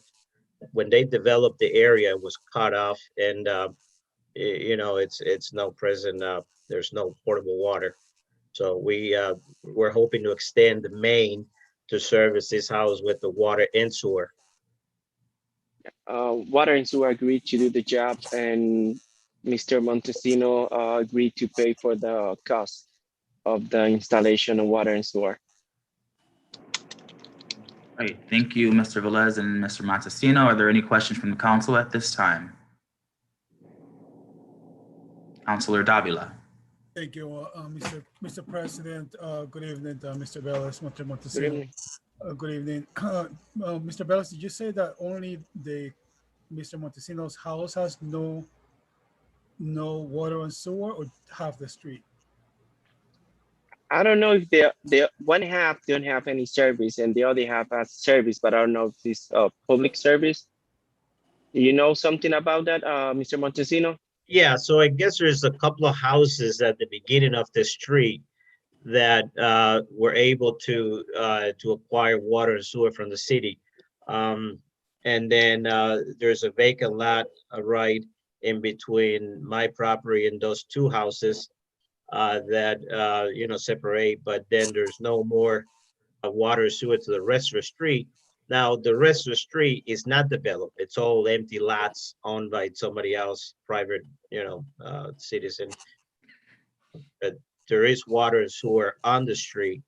And, we agreed that we'll finance the project that basically will pay to extend the water and sewer to these existing residential dwelling. Mr. Bellis, how long do you think this project's gonna last? Water and sewer, I say it's gonna be 3 days, something in between 3 days. Days, okay. And so that's near Dorset Street, and that's a very busy area. I'm sure all the proper traffic precautions are going to be taken, including police officers. Yes, they have to send the traffic plan to get the permits. Okay, so about three or 4 days roughly. Yep. And when do we expect to get this going? I think Montesino wants to start as soon as possible. Imagine. And water is waiting for the approval to get the permits. Thank you, Mr. Bellis. Thank you, Mr. President. All right. Thank you, Councilor Davila. Councilor Gomez, I saw you. Yes, thank you, Chair. My question, Mr. Velez. Mr. Velez, are you paying your city taxes of your property to the city? Yes. All right. And my question will be, why then he has to pay the cost for installing? Because that section is private. It's a private street.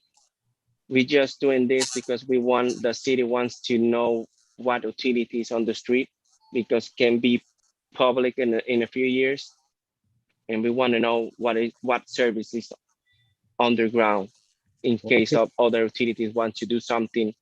We can help. Hey, we have water and sewer in this area, but it's private. It's a private way.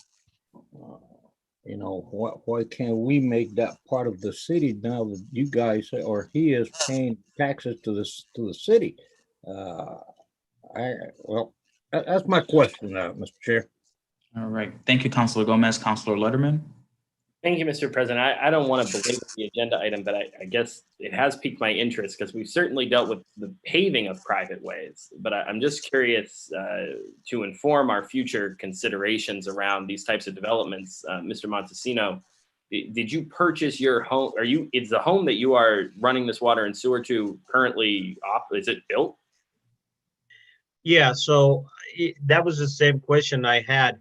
And like Mr. Velez were saying, it's a private way, but that I don't know what that means. It's a street that basically cuts across. It's a street that it's open to the public. We pay the taxes just like everybody else. I don't know what the difference category between private way and public way. It's certainly a part of the city. It's not just like a private driveway per se.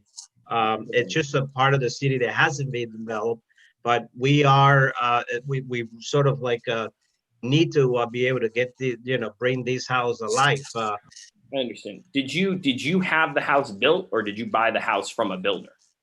No, the house was built back in 1935 or something like that. This is an old house that you're rehabbing. Right, it's an old house that we actually bought it. The water was provided by another dwelling across the street, but that got cut off, and so we had no water there. There is a septic. I'm assuming this septic might have been, quite old or something like that. I see what's going on. So Okay. we got in touch with the Springfield Water Commission, and they told us that we had to go through this process at DPW and so forth. So we went out and got a price or two, which entails some $30,000 or something like that. So, but we did agree to pay for it because we need water and sewer. That's the bottom line. And I told my wife, I said, maybe we have to cross that bridge once we get approved, and the reason why we have to pay for this. But at this point, it's a unique situation, Mr. Matsino, since you're rehabbing, previously unconnected property on a private we're way. not rehabbing, for the record. We're not rehabbing. The house is existing. There's not a rehabilitation being done at the house. Okay. But it was never hooked up. It's an existing house. I see. I understand what you're saying. All right. Well, that is very informative to us. Certainly no issue with approving your ability to get hooked up. But it is a very interesting logistical situation. Very unique. Thank you, Councilor Letterman, Councilor Davila, and hopefully we can pursue a vote. Yes, thank you, Mr. President. If before I forget, Mr. Bellis, if you could please be kind enough to send me a listing of all the private ways in Forest Park, I will be most appreciated. A listing of all the private ways in Forest Park. But I'm a little confused here because I understand that it was built in 1930s. It wasn't hooked up to the main system. Now it wants to be hooked up to the main system.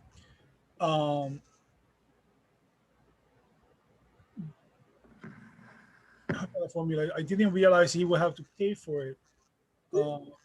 When was the street made to a private way? Was it made into a private way before, after the house was built?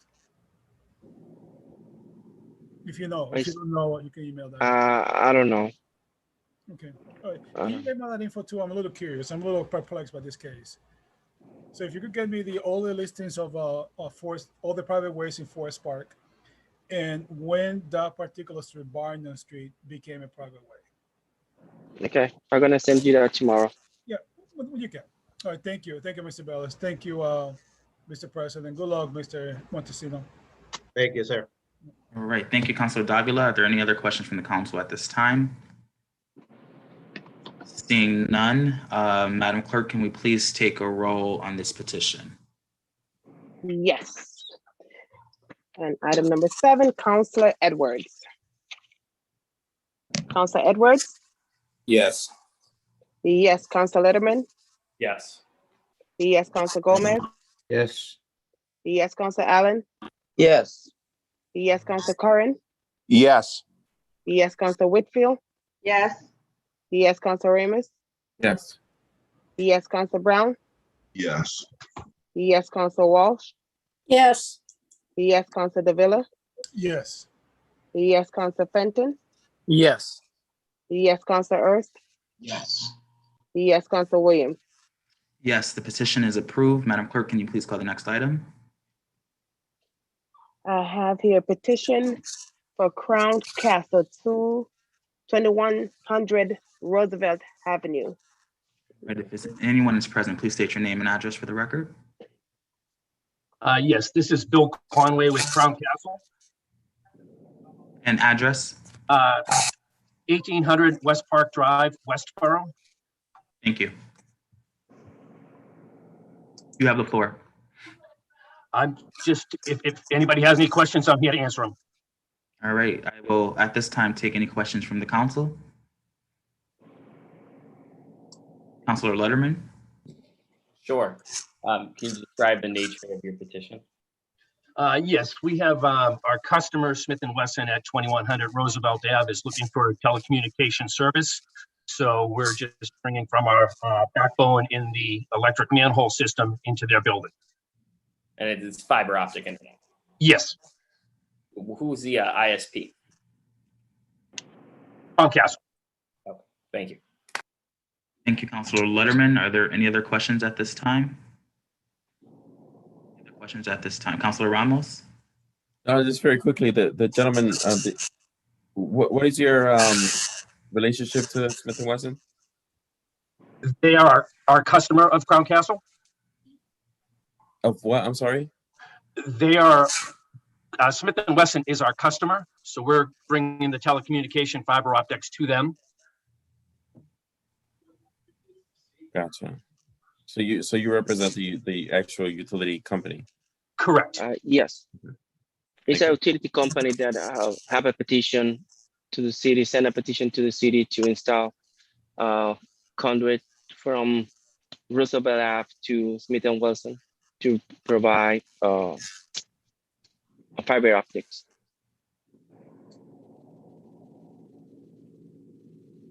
Are you all set, Councilor Ramos? Yes, all set. Thank you. All right. Thank you. Any other questions from the council at this time? All right.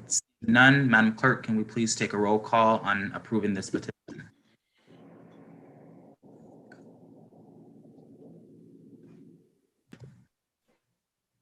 Counselor Edwards? Yes. Yes. Counselor Letterman? Yes. Yes. Counselor Gomez? Yes. Yes. Counselor Allen? Counselor Allen? Yes. Yes. Counselor Curran? Yes.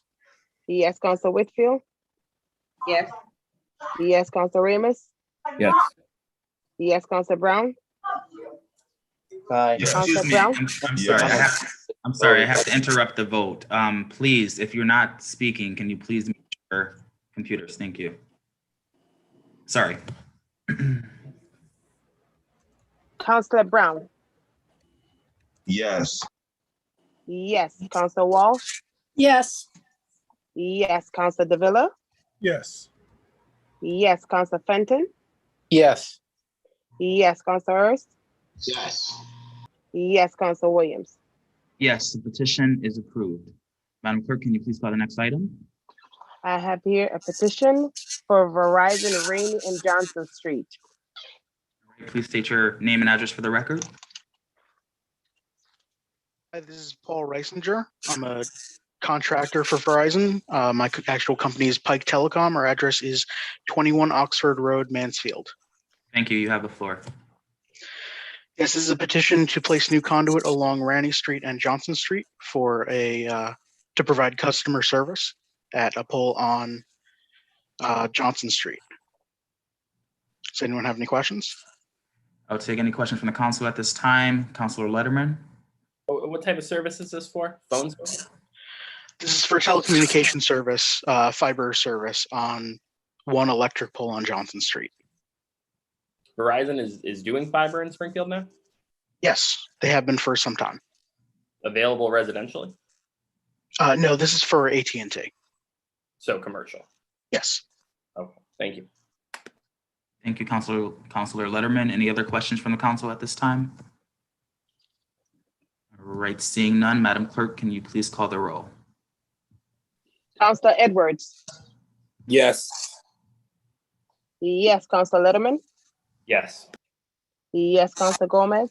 Yes. Yes. Counselor Allen? Counselor Allen?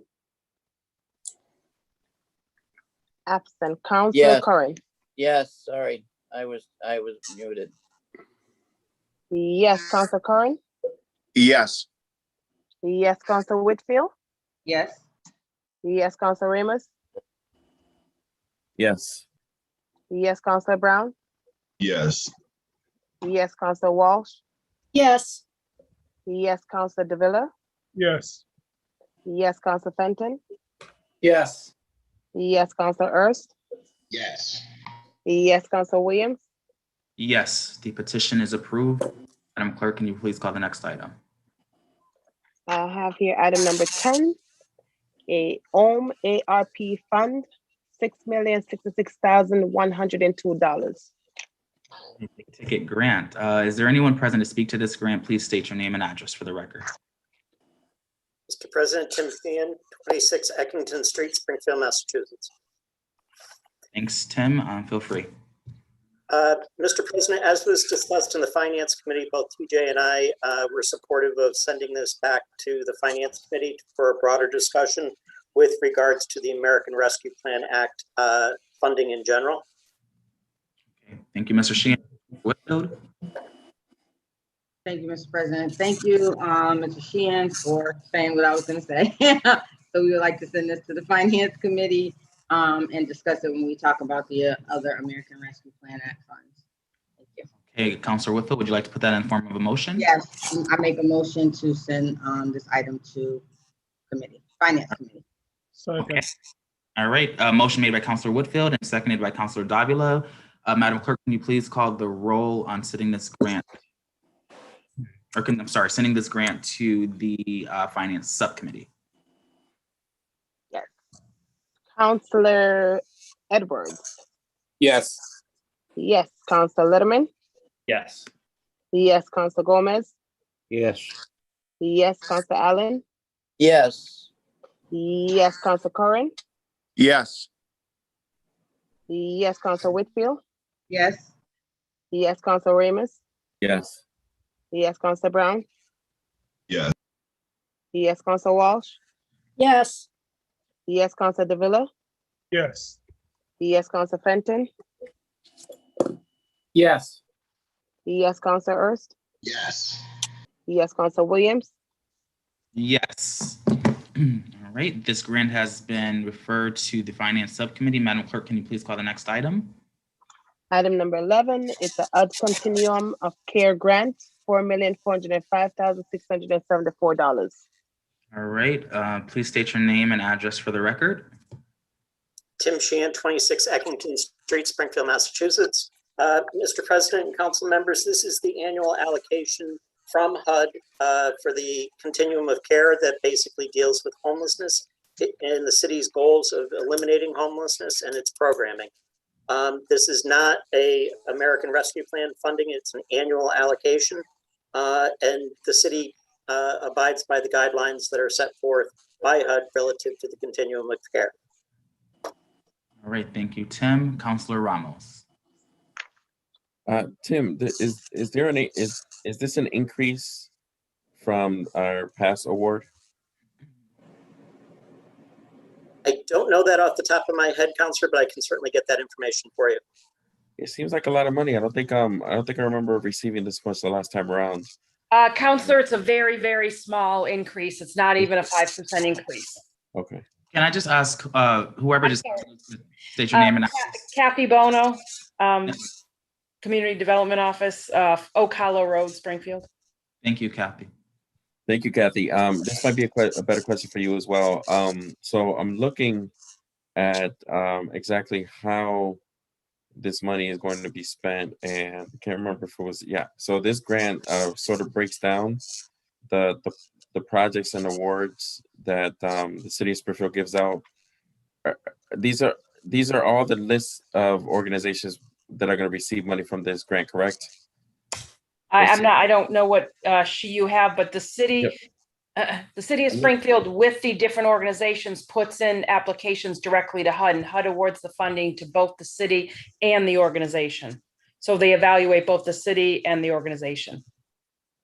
Gotcha. Yeah. So I'm looking at page 11A. It's a packet page 129 is Okay, I don't have that. I'm sorry. Okay. I see 1, 2, 3, 4, 5, 6, 7, 8. And those are there's organizations are Friends of the Homeless, Gandara, River Valley Counseling Center, Viability, Valley Opportunity Council, Women's Shelter, the YWCA. Gotcha. Okay. All right. Those are Thank you. just some off the top of my head. All right, thank you, Councilor Ramos. Are there any other questions at this time from the council? All right, seeing none, Madam Clerk, can we, actually, at this moment, I would entertain a motion to approve the grant. So moved. Second. All right, motion made by Councilor Allen and seconded by Councilor Whitfield. Madam Clerk, can you please call the roll? Yes. Councilor Edwards. Yes. Yes. Councilor Letterman. Yes. Yes. Councilor Gomez. Yes. Yes, Council Allen. Yes. Yes, Council Curran. Yes. Yes, Council Whitfield. Council Whitfield. Yes, Council Ramos. Yes. Yes, Council Brown. Yes. Yes, Council Walsh. Yes. Yes, Council Davila. Yes. Yes, Council Fenton. Yes. Yes, Council Ernst. Yes. Yes, Council Williams. Yes, the grant is approved. Madam Clerk, can you please call the next item? I have here item number 11, CDBG entitlement grant, $3,954,556. Tim?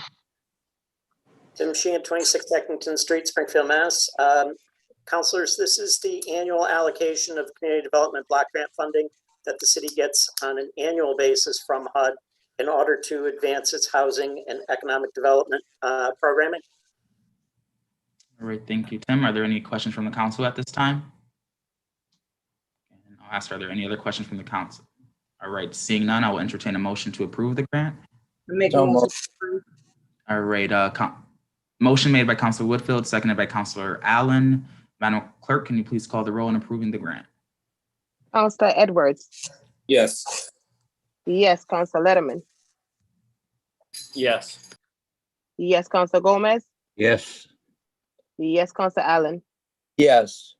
Yes, Council Curran. Yes. Yes, Council Whitfield. Yes. Yes, Council Ramos. Yes. Yes, Council Brown. Yes. Yes, Council Walsh. Yes. Yes, Council Davila. Yes. Yes, Council Fenton. Yes. Yes, Council Ernst. Yes. Yes, Council Williams. Yes, the grant is approved. Madam Clerk, the next item, please. I have here item number 30, home entitlement grant for $1,673,733. Thank you. Please state your name and address for the record. Tim Sheehan, 26 Eckington Street, Springfield, Mass. Councilors, this is again the annual allocation of home entitlement funding that the city gets on an annual basis from HUD. It provides a wide range of activities, funding for activities related to the city's housing policies and programming. All right, thank you, Tim. Any questions from the council at this time? Councilor Ramos?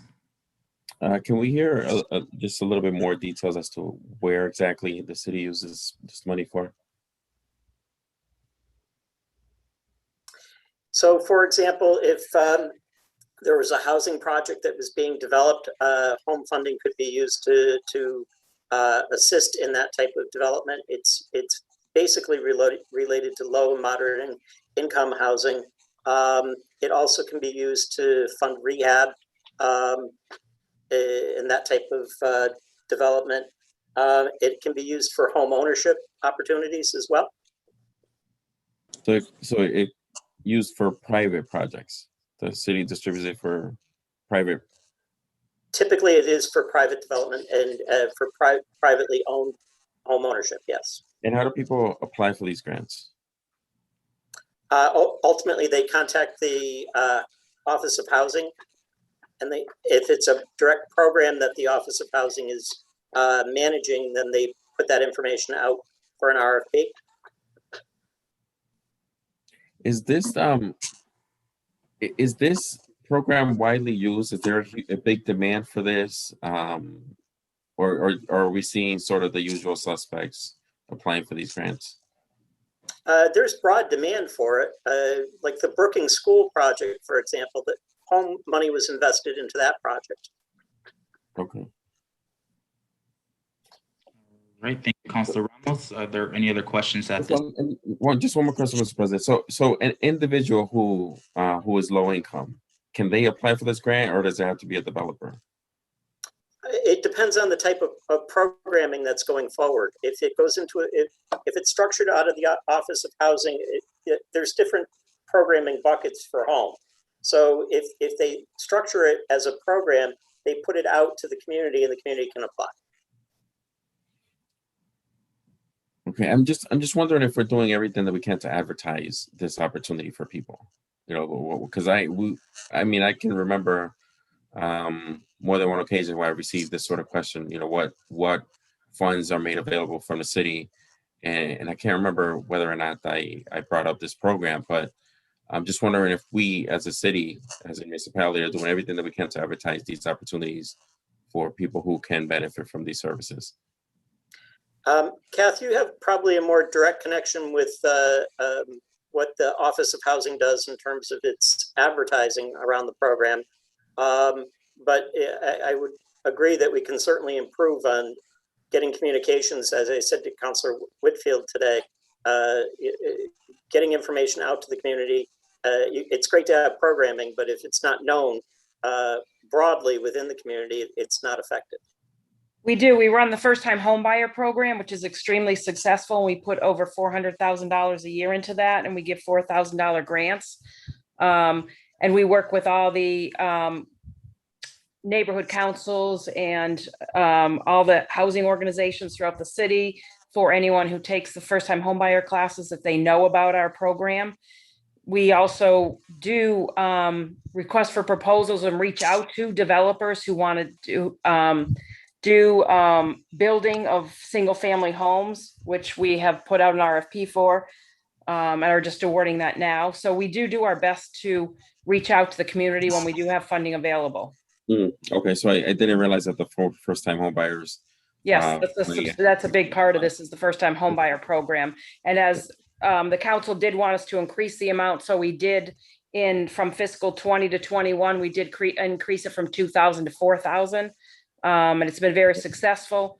And we actually almost run out of money every year, although we have not this year. So it's a good thing. We put more funding into it next year. Okay, good to know. Thank you. Appreciate it. Thank you, Councilor Ramos. Are there any other questions? All right. Now we'll entertain a motion to approve this grant. It's literally same as before. Motion made by Councilor Whitfield, seconded by Councilor Allen. Madam Clerk, can you please call the roll on approving this grant? Councilor Edwards. Yes. Yes, Councilor Letterman. Yes. Yes, Councilor Gomez. Yes. Yes, Councilor Allen. Yes. Yes, Councilor Curran. Yes. Yes, Councilor Whitfield. Yes. Yes, Councilor Ramos. Yes. Yes, Councilor Brown. Councilor Yes. Brown. Yes. Yes, Councilor Walsh. Yes. Yes, Councilor Davila. Yes. Yes, Councilor Fenton. Yes. Yes, Councilor Earth. Yes. Yes, Councilor Williams. Yes, the grant is approved. Madam Clerk, the next item, please. Item number 14, Aqua Entitlement Grant, $726,899. Tim Sheen, 26 Eckington Street, Springfield, Massachusetts. Again, this is the annual entitlement for housing with people with AIDS. It basically allows the city to participate in providing and subcontracting for services for people with that have housing needs related to their condition. All right, thank you, Tim. Are there any questions from the council at this time? All right, seeing none, I will entertain a motion to approve. So moved. Second. I waited for you. A motion made by Councilor Whitfield, again seconded by Councilor Allen. Madam Clerk, can you please call the roll? Councilor Edwards. Yes. Yes, Councilor Letterman. Yes. Yes, Councilor Gomez. Yes. Yes, Councilor Allen. Yes. Yes, Councilor Curran. Yes. Yes, Councilor Whitfield. Yes. Yes, Councilor Ramos. Yes. Yes, Councilor Brown. Yes. Yes, Councilor Walsh. Yes. Yes, Councilor Davila. Yes. Yes, Councilor Fenton. Yes. Yes, Councilor Earth. Yes. Yes, Councilor Williams. Yes, the grant is approved. Madam Clerk, the next item. I have here community mitigation, 400,000. Please state your name and address for the record. Tim Sheehan, 26 Eckington Street, Springfield, Massachusetts. Councilors, the Mass Gaming Commission on an annual basis has a mitigation grant program that communities apply to that have been impacted by casino development in and around their particular community. This year, the Office of Planning and Economic Development applied for its third grant under the Community Mitigation Program. The intended use of these funds are basically to advance the master plan, the Main Street and Convention Center master plan, and take the steps towards implementation with regards to specific design and engineering work around improvements to the Court Square area. And that's what the grant will be used for. All right, thank you, Tim. Councilor Fenton. Thank you, Mr. President. I know this isn't consistent with our ordinary procedure, but I'm going to give it a try and see if anybody's got a problem with it. I'd like to make a motion that we approve items 15 through 27 all in one vote, given that none of them require match grants and none of them require match funding. And we've got a lot of other business to get to here tonight. Second. Second. There's a motion on the floor by Councilor Fenton, seconded by Councilor Gomez. Before we do, Councilor Ramos, was it on the motion of the item? On the item, Mr. President. On the item, do you mind if we entertain the motion first? Would you like to speak on that? All right, there's a motion on the floor, and that was made, I'm sorry, by Councilor Fenton, seconded by Councilor Gomez, on accepting or approving items.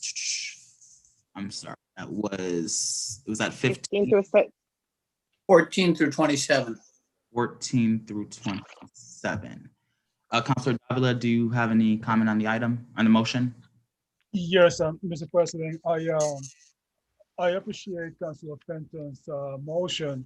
I was hoping that we could get some more clarity on item. Just give me a quick second, Mr. President. On Mass Call 3 grant and Mass Heal grant relating to opioid crisis.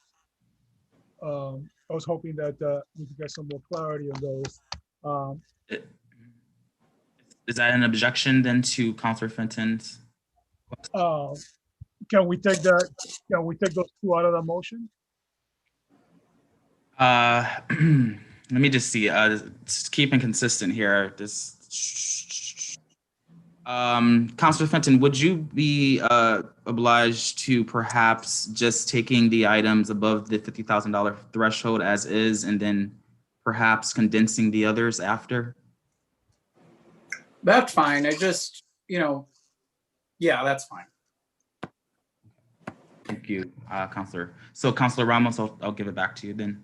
Yeah, Mr. President, I just, if I understood Councilor Fenton's motion, the motion was not to skip over any testimony for these grants. It was just to take one vote for all of the grants together instead of taking votes individually for each grant. Is that clear? No, I think we can skip the testimony because there's no matching funds and. Oh, okay. So yeah, no, okay. Yeah, I do have an objection to that as well. I have questions about a couple of the other grants. Okay, I withdraw, Mr. President. Thank you, Councilor Fenton. We'll proceed as is. Councilor Ramos. Mr. President, thank you. Tim, just a question about this $400,000 mitigation grant. Does this have anything to do with the HUD 108, the casino overlay district that we're working on? It's not directly related to the HUD 108. It's a separate funding source that is providing resources directly related to a specific component of the overall master plan, but it's not related to the 108. I did see your question with regards to the 108, and I'm happy to have that conversation. Okay, thank you. Thank you, Councilor Ramos. Councilor Davila. No question, Mr. President. I didn't put my hand down. Okay, thank you, Councilor. Councilor Allen. Yeah, I withdraw. My comment was going to be about a couple of things we needed to discuss, but Counselor Fenton withdrew his motion, so I'm okay. Thank you, Counselor Allen. Counselor Whitfield? So I wanted to say a couple of things. First, about the mitigation grants. These funds come from licenses that folks apply for like gaming facilities on the state level. So these are the mitigation, community mitigation fund grants. 3 different departments on this, on these orders applied for these grants and were awarded. It was police, fire, and economic development. So I just want to make that clear, because when we come to each of these individual orders, folks may have those questions. They come from the same pot of money, but different departments applied for them and were awarded these grant funds. One is for $22,500 and one is for $22,000 for police and fire. And so I just want to clarify that as we get to them. But I also wanted to entertain a motion that we do take the orders up in one vote as we discuss them. So we're not taking them individually, one by one, like was proposed by Councilor Ramos, although he didn't make the motion. We can discuss them, but take them all in one vote if the council will agree. All right, a motion has been made on the floor by Counselor Whitfield. Counselor Hurst on the motion. All right, second. I think that's an excellent idea, and it's a great consolation to what Counselor Fan suggested. I do agree, Counselor. All right. In that case, then we will take a final vote at the end of all of these items per Counselor Whitfield's motion, which was seconded by Counselor Allen. And before I make that judgment, Madam Clerk, can you please just call the roll on that? Okay, and this is on the motion to take the vote all together. Counselor Letterman. I'm sorry, Counselor Edwards, please forgive me. Yes. Counselor Letterman. Yes. Yes, Counselor Gomez. Yes. Yes, Counselor Allen. Yes. Yes, Counselor Curran. Yes. Yes, Counselor Whitfield. Yes. Yes, Counselor Ramos. Yes. Yes, Counselor Brown. Yes. Yes, Counselor Walsh. Yes. Yes, Counselor Davila. Counselor Davila. Yes. Yes, Counselor Fenton. Yes, thank you, Counselor Whitfield. Yes, Counselor Ernst. Yes. Yes, Counselor Williams. Yes, the motion is approved. In that case, Madam Clerk, can you just please call the next item if this item has been dealt with? Item number 16, ESG entitlement grant, no match, $333,698. Please state your name and address. Tim Sheehan, 26 Eckington Street, Springfield, Massachusetts. Councilors, the Emergency Solutions Grant is a housing instability grant. It basically allows the city to deal with the needs of the population that are experiencing emergency housing situations, get them relocated into a shelter, a housing facility, and do rapid rehousing to get their housing situation stabilized. All right, thank you. Are there any questions from the council at this time on the ESG grant? All right, seeing none, Madam Clerk, can you please call the next item? Item number 17, mass call grant, no match, $250,000. Please state your name and address. Commissioner, I think you're muted. How can I be muted? Helen Carlton Harris, 47 Overlook Drive, Springfield, Massachusetts. This is a 2-year grant, as you can see if you read the order, and it is $125,000 each year for 23 and 22. The grant is used, it is for our opioid overdose program to facilitate it. We've had this grant for the last 8 years from the Commonwealth of Massachusetts. The grant is used to facilitate the work of the Greater Springfield Opioid Collaborative, as well as the Springfield Coalition for Opioid Overdose Prevention. In addition, it funds our activities around developing a database so that we can do the work that's necessary as far as going into the community and making sure that we are following up on those individuals who may have experienced a non-fatal overdose experience. All right, thank you. Commissioner, Counselor Hurst. Good question, Commissioner. Are we doing any targeted assistance regarding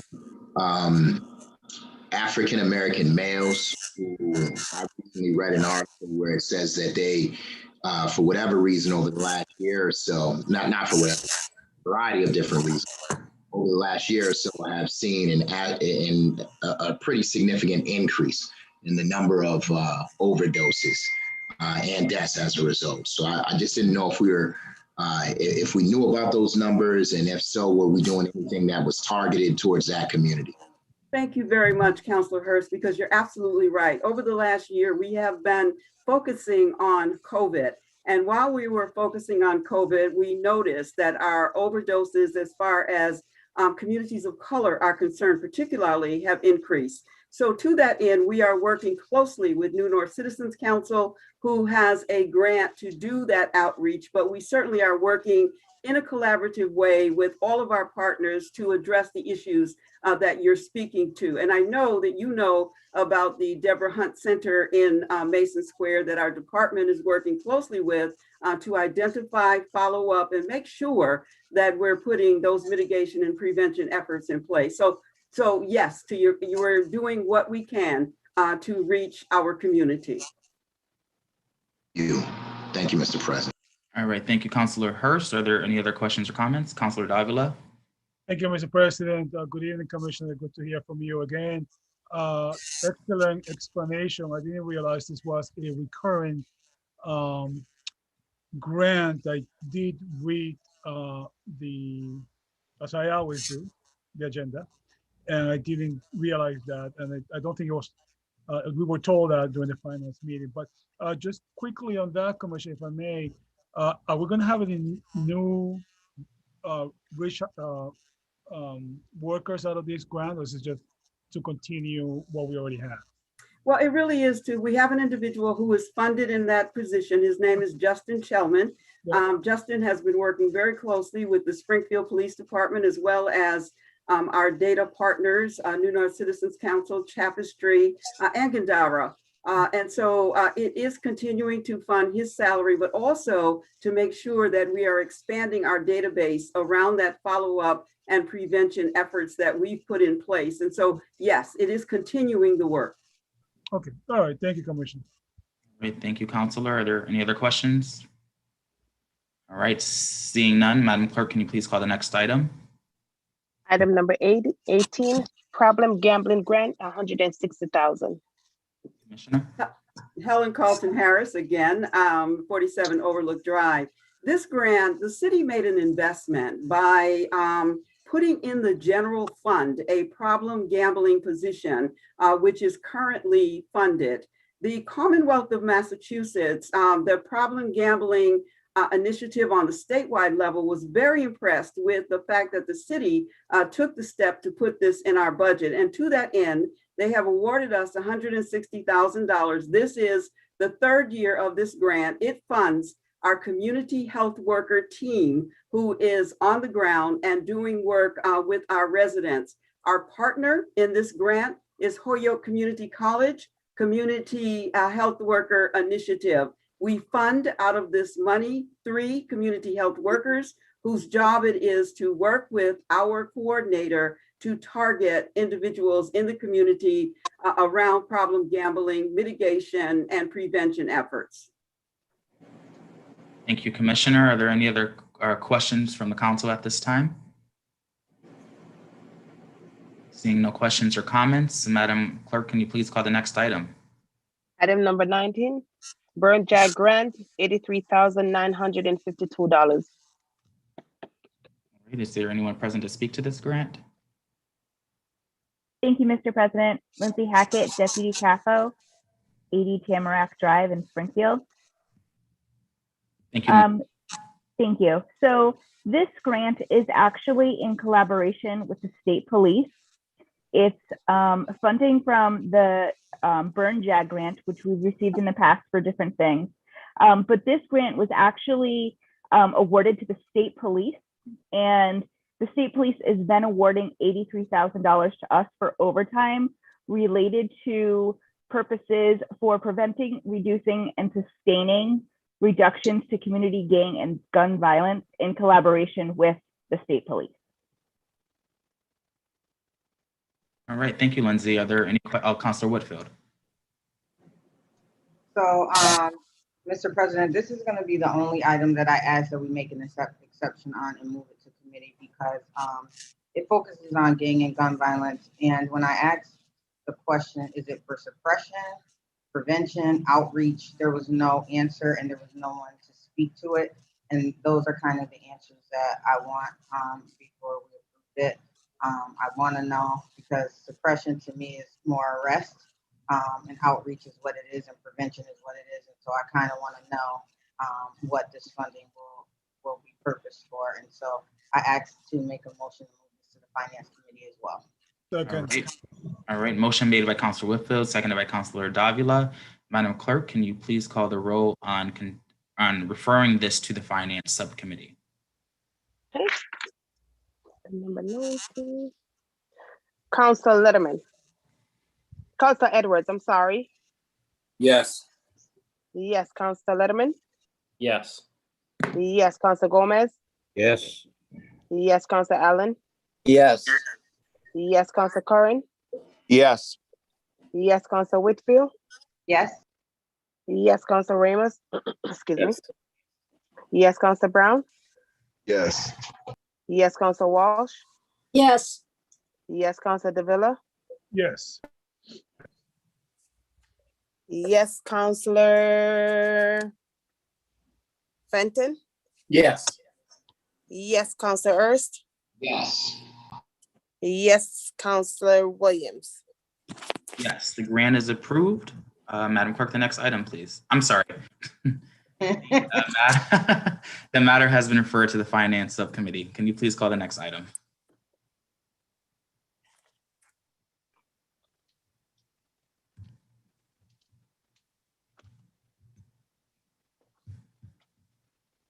Hello? Item number 20. Can you hear me? Yes.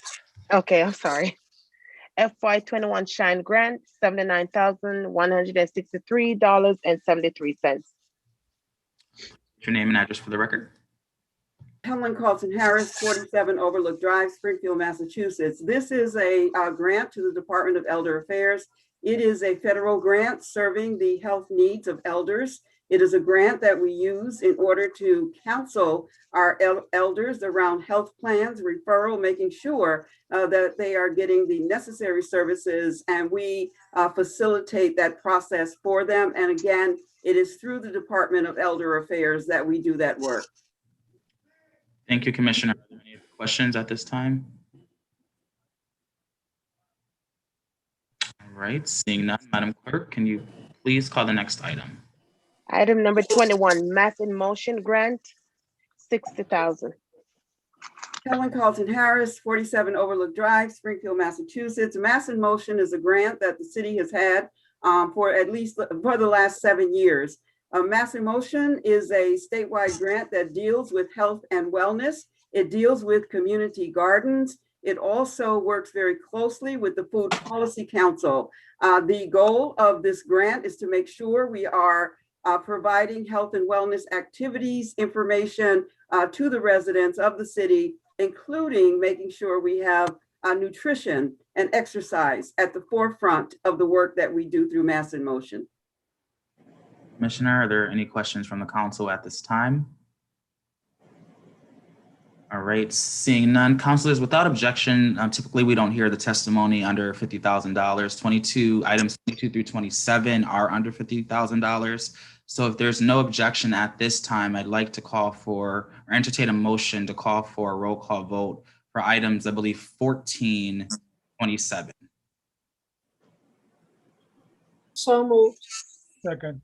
All right, motion made by Councilor Walsh, a second for Davila. Madam Councilor Letterman. Just a point of order, Mr. President, for the record to reflect the one item that went to committee, the JAG grant. Oh, yes, I appreciate that. So it's really items, Madam Clerk, if you can help me out with that. It's really Item number 15, it would be item number 15 through 18 and item number 20 through 27. all right. Thank you. I'd like to take entertain the motion for that instead. So moved. Second.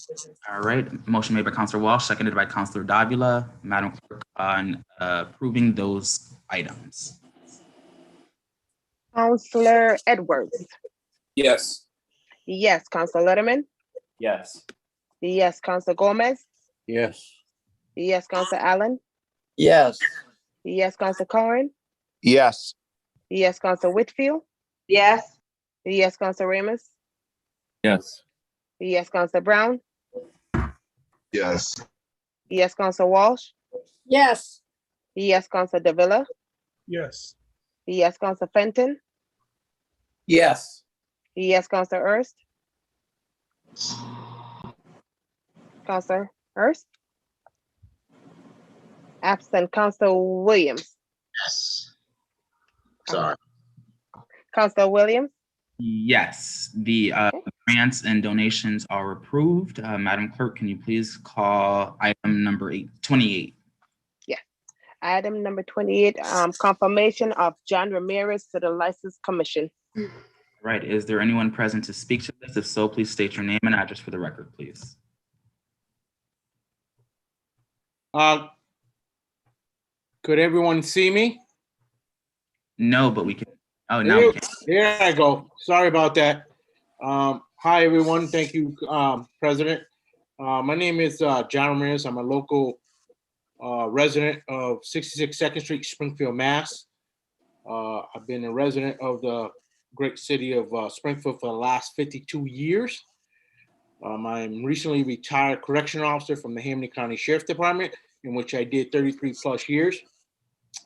I've been an election commissioner for the city of Springfield since the early 2000 to present. I am also the nephew of the late, great Jose Indio Gonzalez, who was a great advocate for the city of Springfield. I'm also a part-time scout for the St. Louis Cardinals, and I'm a longtime baseball advocate for the city of Springfield. I'm always look forward to helping out and representing the city of Springfield in the best of my ability. And I will take any questions or anything anyone has for me. All right, thank you, Mr. Ramirez. And before we get to questions from the council, I must say that we will have to suspend Rule 19. Inclusion of these orders, typically, we can either do it one by one or take it all at the end. If there is no objection, I would like to take it at the end to save time. So just want to put that out there for the record. At this time, are there any questions or comments from members of the council for Mr. Ramirez? Are there any other questions for Mr. Ramirez? All right, Councilor Davila, followed by Councilor Davila, then Councilor Walsh. Thank you, Mr. President. It's more of a first a quick comment, Mr. Ramirez. Good afternoon, sir. Good to see you, and thank you for stepping up in this very important position. And thank you for your service and your dedication to Springfield. You're definitely well known to all of us, and thank you. All right, thank you for that too. I'm just wondering, can you tell me about your role, or how do you see your position? How do you enhance the city with this position? Well, I look forward to be an advocate and have an open mind to the situation, anything throughout with its position involved. It entails all kinds of stuff it's more of an advocate. I want to be an open mind person, not just to listen both sides or any problems or anything they throw out that concerns the city, and to be a best advocate for the city as best as I can. I think of my years of experience and like everyone else, and and I take it, for instance, I myself idolize and admire a person like Mr. Gomez, who served our country just as well as I did from the United States Navy, and who puts his self for the city, and it's something in return I like to do myself. Thank you, Mr. Ramirez. Thank you, Mr. President. Thank you, Councilor Davila. Councilor Walsh.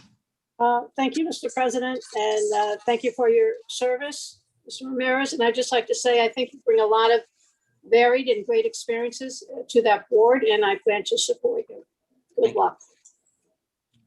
Thank you, Councilor Walsh. Did I see another hand in the queue? Not. All right, seeing no other questions from the council at this time, I will now entertain a motion to confirm Mr. Ramirez to License Commission. So moved. All right, motion made by Councilor Fenton and seconded by Second. All right. Second. By Councilor Gomez, thank you. Councilor Ramos, did you on the motion? Yeah, no, Mr. President, I'm sorry. I had my hand up and I may have accidentally put it down. Yeah, sure. Feel free. Very quick comment. I just wanted to express my condolences to the gentleman. Indio was your father, correct? My uncle. Your uncle. My condolences to you. I don't know if people know the significance of say El Indio Gonzalez, but he was actually the first Puerto Rican firefighter in Springfield, Massachusetts. And so, my condolences to you and your family for that loss. Thank you. Thank you, Councilor Ramos, and I echo those sentiments as well. Councilor Gomez, did you have a? Yeah. Thank you, Mr. Chair. Yes, I do have a comment. Know Mr. Ramirez for many years since I got here, and thank you for your services. And also his uncle, who was also a veteran. I have known Mr. Ramirez in the trail, the election trail for the most part, and he's very vital to our community and well respected by members of our community. So I support this man 100%. Great, thank you, Councilor Gomez. We have a motion on the floor to confirm Mr. Ramirez and has been properly seconded. Madam Clerk, can we please call the roll on confirming Mr. Ramirez to the License Commission? And confirming Mr. Ramirez to the License Commission, Councilor Edwards. Yes. Yes, Councilor Letterman. Yes. Yes, Councilor Gomez. Yes. Yes, Councilor Allen. Yes. Yes, Councilor Curran. Yes. Yes, Councilor Whitfield. Yes. Yes, Councilor Ramos. Yes. Yes, Councilor Brown. Yes. Yes, Councilor Walsh. Yes. Yes, Councilor Davila. Yes. Yes, Councilor Fenton. Yes. Yes, Councilor Ernst. Yes. Yes, Councilor Williams. Yes, congratulations, Mr. Ramirez. You've been confirmed to the License Commission. Thank you. Thank you. All right, Madam Clerk, can you please call the next item? Thank you. Item number 29, order approving amendments to the towing management agreement and lease agreement with the Springfield Parking Authority, sponsored by the mayor. All right, if I'm not mistaken, Madam Clerk, and maybe Attorney Moore can shed light, I believe this was in committee. Still. Yes, it's correct. And I think it was reported out of committee by Councilor Letterman. Okay. All right. With that being said, Councilor Letterman, I'll give you the floor. Mr. Chairman, yes, it is in committee. We didn't take any formal votes in committee, but at this time, given the committee meeting that took place, it sounded like folks' questions were answered. So I would make a motion at this time to bring this matter back to the floor. All right. Motion made by Councilor Letterman. Second? Second. Seconded by Councilor Walsh. Madam Clerk, can you please call the roll on bringing this out of committee? Councilor Edwards. Yes. Yes, Councilor Letterman. Yes. Yes, Councilor Gomez. Yes. Yes, Councilor Allen. Yes. Yes, Council Curran. Yes. Yes, Council Whitfield. Yes. Yes, Council Ramos. Yes. Yes, Council Brown. Yes. Yes, Council Wall. Yes. Yes, Council Davila. Yes. Yes, Council Fenton. Yes. Yes, Council Ernst. Yes. Yes, Council Williams. Yes, the item is brought out of committee. Is there anyone present to speak to this? Thank you, Mr. President. Attorney Thomas Moore, City of Springfield Law Department, 36 Court Street. I've presented this item to the council before as very much a house clean item where we're putting in some contracts with the correct term ending in November of this year. The parking authority will be going out to bid for the private vendor contract for the towing. We will be presenting all of the bid results to the city for its approval for that contract, as well as a new round of contracts with the parking authority in the city. So these don't change any fiscal terms. It's really just a housekeeping matter. All of these contracts will be expiring in November. All right, thank you, Attorney Moore. Are there any questions or Councilor Ramos? Just very quickly, Mr. President, I attended the subcommittee meeting that Councilor Letterman reported on earlier today. And in committee, we did discuss the possibility of adding some additional language to the contract to address a very big issue that I discussed when this was first presented before us in terms of the vendor that has been awarded this contract previously and the way that his employees interact with the public. So there was some discussions with Attorney Moore about adding some language in the contract to require the drivers to possibly carry business cards that would have information as to how the public can put in a complaint to the parking authority if they ever encounter any sort of bad experience with the drivers or any of the employees. In addition, the vendor will be required to post information as to how the public can file complaints at their location. And the phone number for the Springfield Parking Authority will also be listed on that on those forms that will be posted publicly for people to see. I'm hopeful that that'll take care of, that'll help, inform the public, but also help hold these folks accountable that have been having bad interactions with people. I also asked a question about whether we can have some form of training. I think that I don't think that that's anything that we can require, but it's something that we can discuss when the actual contract comes before us. Because I've received many complaints. I'm not the only one. We've all received the complaints about how tow truck drivers treat people in the city of Springfield, and we can't just continue to give out these big contracts to people who are not treating people with respect.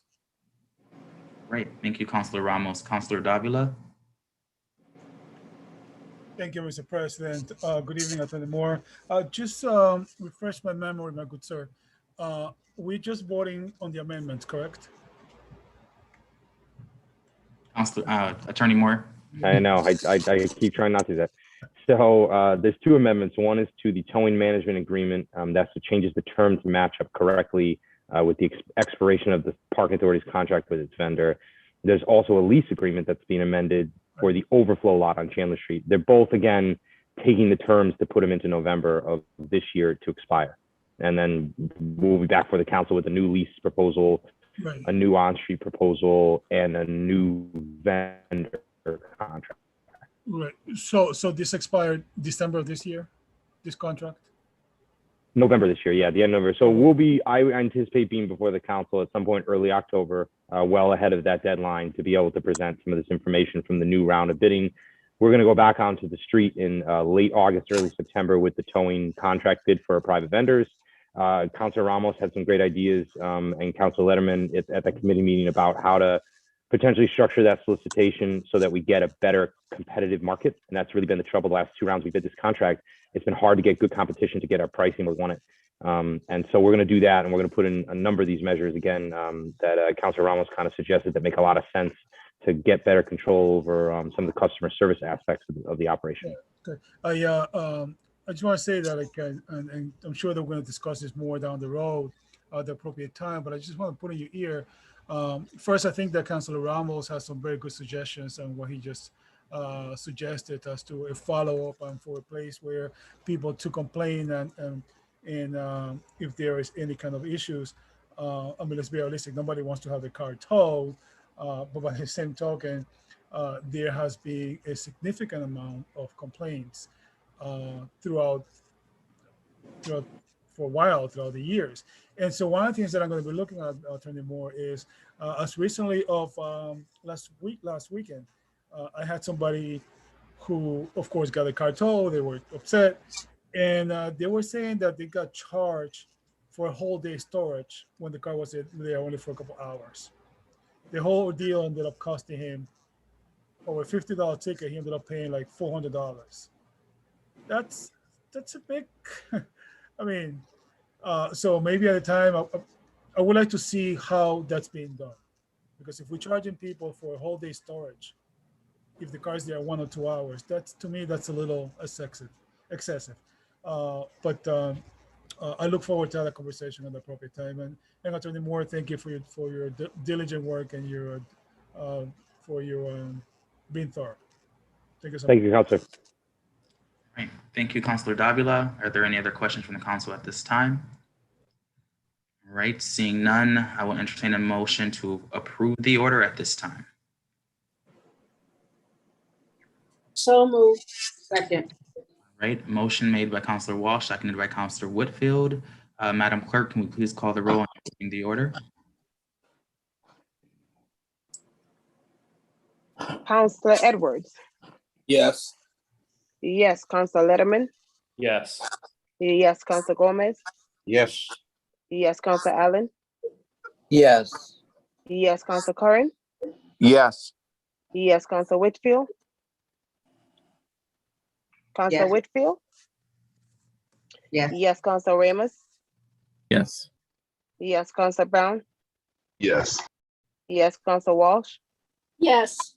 Yes, Councilor Davila. Yes. Yes, Councilor Fenton. Yes. Yes, Councilor Ernst. Yes. Yes, Councilor Williams. Yes, the order is approved. Madam Clerk, the next item, please. I have here item number 30, Springfield Community Preservation Committee FY 2022 budget approved. Right, if there's anyone present to speak to this, please state your name and address for the record. Hi, it's Bob McCarroll, 96 Elliott Street for the past 44 years. And I'm here to present the annual Community Preservation Committee budget for the coming fiscal year. I always like to take this as an opportunity to thank the City Council, because it is City Council that back in 2016, headed by then President Mike Fenton, put CPA on the ballot, and in November of 2016, it was passed by Springfield voters in every neighborhood, every ward, and in 63 of 64 precincts. So if it hadn't been for City Council willing to send it to the voters, we wouldn't have CPA in Springfield. As you can see by the budget, CPA now brings in more than $2 million worth of revenue that we would not otherwise have. Based on the estimate of what's being produced in fiscal 21, it's $1,673,000. The state share, based on the Department of Revenue's estimate, is $540,000. And so the total budget is estimated to be $2,226,000. The state law requires that we put 10% of the budget into specific reserve pots for community housing, for historic resources, and for open and recreational space.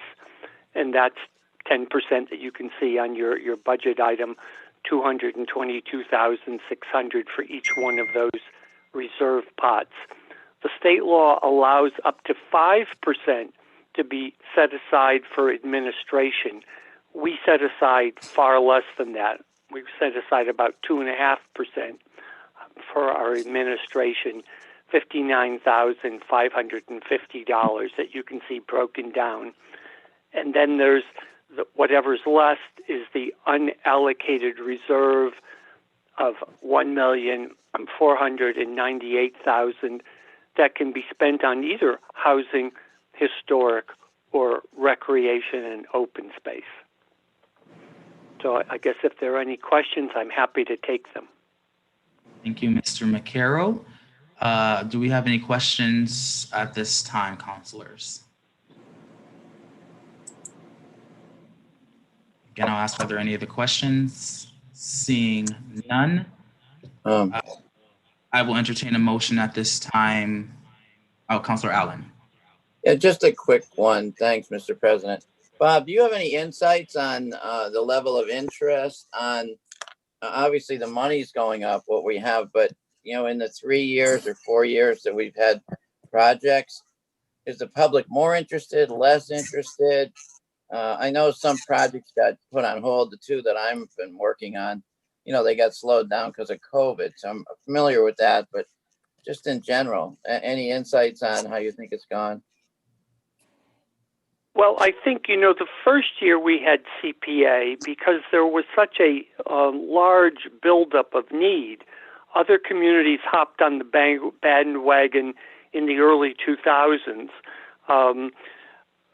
We had probably the most applications in the first year, which was 2018.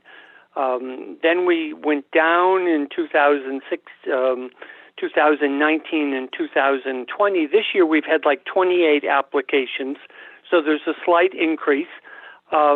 We have projects that are coming out of, I'm going to guess, something like 12 or 13 of Springfield 17 neighborhoods. So there's a good distribution from the city, and they are continuing to be a combination of both applications that come from municipal departments and from neighborhood organizations and from nonprofit organizations.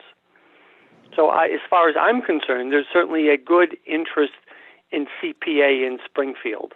And yes, COVID slowed everything down. So I think that we're going to see a whole bunch of projects coming online this year that were approved a year ago or even 2 years ago. And we're going to see a lot more CPA projects being completed. Okay, good. Thank you. Thanks for all your work on it. Thank you, Councilor Allen. Any question from the council at this time? I make a motion. Councilor Whitfield? Yeah, to approve. Motion made by Councilor Whitfield, seconded by? Seconded by Councilor Gomez. Madam, can you please call the roll on approving this order? And no dogs can vote, by the way.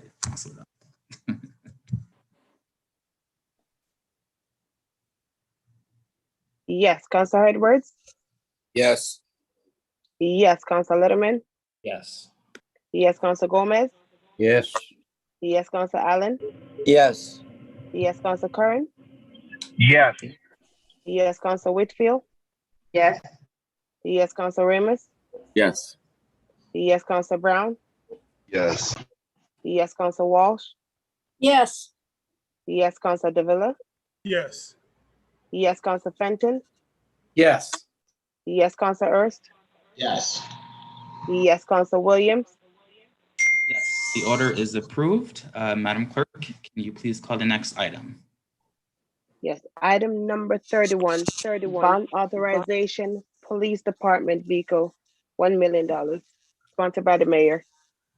All right, is there anyone present to speak to this item? Please state your name and address. Thank you, Mr. President. Lindsay Hackett, Deputy CAFO, 80 Tamarack Drive in Springfield. This is a bond authorization for $1 million for the purchase of 18 new police inceptor SUVs to replace older vehicles at the end of the useful life in the police department. 18 vehicles are broken down into 2 supervisor vehicles, 8 marked and 8 unmarked vehicles. Right. Thank you, Lindsay. Are there any questions or comments from the council at this time? I have a question. All right, Councilor Allen. Thanks, Mr. President. Lindsay, I just did the math. I know we talked about this at Finance Committee, but 18 into a million. So that's somewhere around 60,000 a vehicle. Not quite 60,000 a vehicle. Is that what you figure? You know? Yeah, so the price for the vehicle and outfitting for the supervisors is about 47,000. It's about 48,000 for the marked, and it's about 44,000 for the unmarked. And then there's also radio and computer equipment, which is about 8,000 per vehicle. No, total. Oh. So the total is about $976,000, but that was based on a quote from a couple months ago. So we're asking for $1 million, up to $1 million for a bond. Okay, thank you.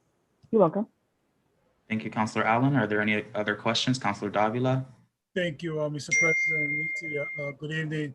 Of course, we want to make sure that our guys have the best equipment and working equipment to do the job that we asked them to do. Would you happen to know how many total patrol cars do we have in the force? I've gotten this information before. I think last time we issued debt for some police vehicles, we forwarded to the council, so I can do that for you again, but I don't know off the top of my head. That's fine. I didn't think you would. Yeah, when you could, if you could send me what the total is. Because the reason I'm asking is I could swear we also approved last year, perhaps, money for, and I know this is like constant turnover because they take correct. Where I realize that, but did we approve the same thing last year? It wasn't last year. It was actually in 2018, probably for an FY19 purchase. So 2 years ago. Since then, we have purchased additional vehicles, but they haven't been part of a bond or the general fund. We've been able to offset them for to different grant sources. So I recall voting at the beginning of my tenure for something for the police department. It was kind of the same thing. It was like only a few vehicles for supervisors as well. Okay, that's fine. I realized I see how much abuse they take, and at the end of the day, we want to make sure that our guys have good working functional equipment. But thank you. Thank you. Good. All right, thank you, Councilor Davila. Are there any other questions at this time? I make a motion Motion. to accept the order for the bond funds for the police. All right, motion made by Councilor Whitfield and seconded by Councilor Davila. Madam Clerk, can you please call the roll?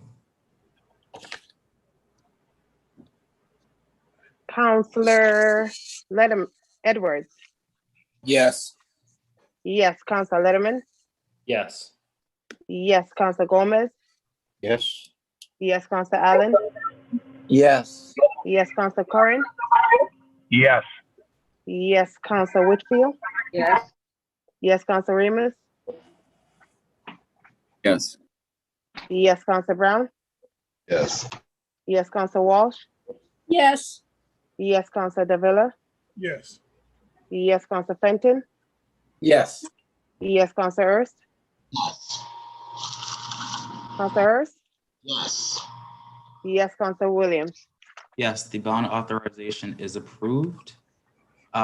Before I ask the clerk to call the next item, the time is currently 9:59.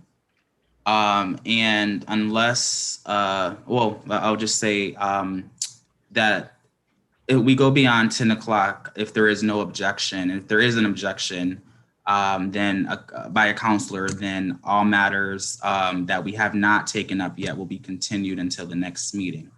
So at this time, I just want to put that out there to see if there is any objection. If not, we can continue.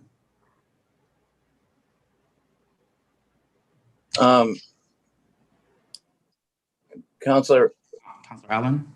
Yeah, thank you. If we object to this and this meeting ends, or somebody objects, do we still have another meeting, right? These items will be continued.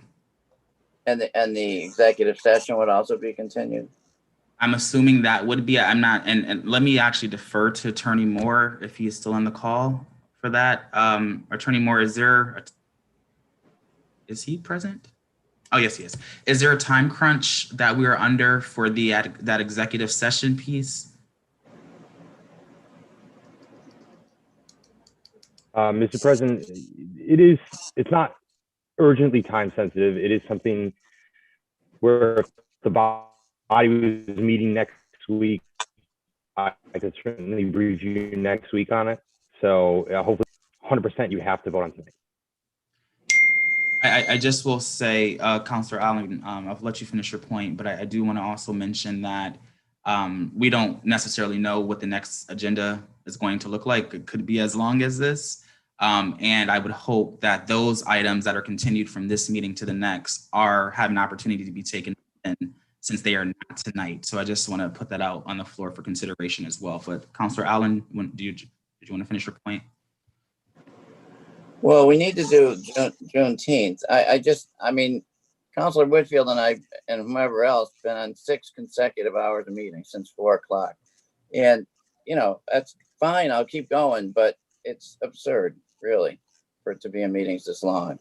And to have a chance to end them, you know, I think we should ditch the executive session I couldn't get what Tom Moore said because his voice was breaking up a little bit, but that's too long.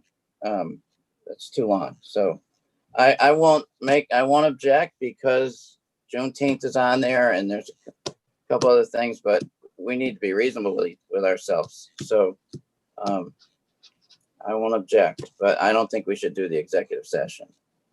Thank you, Councilor Allen. Councilor Whitfield.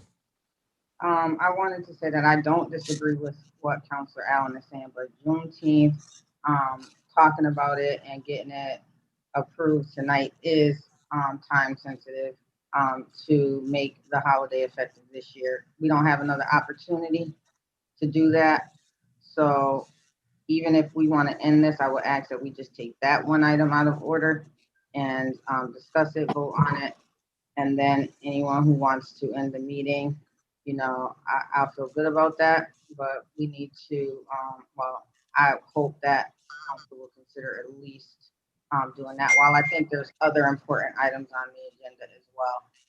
So if we can just move through them, I would like to, but at minimum, if we can talk about the paid holidays. Thank you, Councilor Whitfield. Councilor Davila. Thank you, Mr. President. I won't object either. I don't mind finishing the whole thing, but I agree with, we've been going at this now for 6 hours now since 4 o'clock. And we can tell that we're getting tired. But with that being said, I don't mind finishing up the whole agenda if necessary. What I will suggest, Mr. President, humbly, is that if we do decide to end, that at the next meeting, we go into executive session right away to put that matter to rest right away, as according to Attorney Moore, by next week, it will be time sensitive. Thank you, Mr. Great, thank you, Councilor Davila. So I'm not currently hearing any objections. So with that being said, I will proceed. Madam Clerk, can you please call the item? Okay. I have here item number 32, free cash, $734,699. Thank you. Please state your name and address for the record. Thank you, Mr. President. Lindsay Hackett, Deputy CAFO, 80 Tamarack Drive. I can speak very fast, so if I need to turn up the volume, then I can. So this is an order for a transfer of free cash to the OPEB trust. We do this annually around this time every year. We transfer 10% of the city's certified free cash.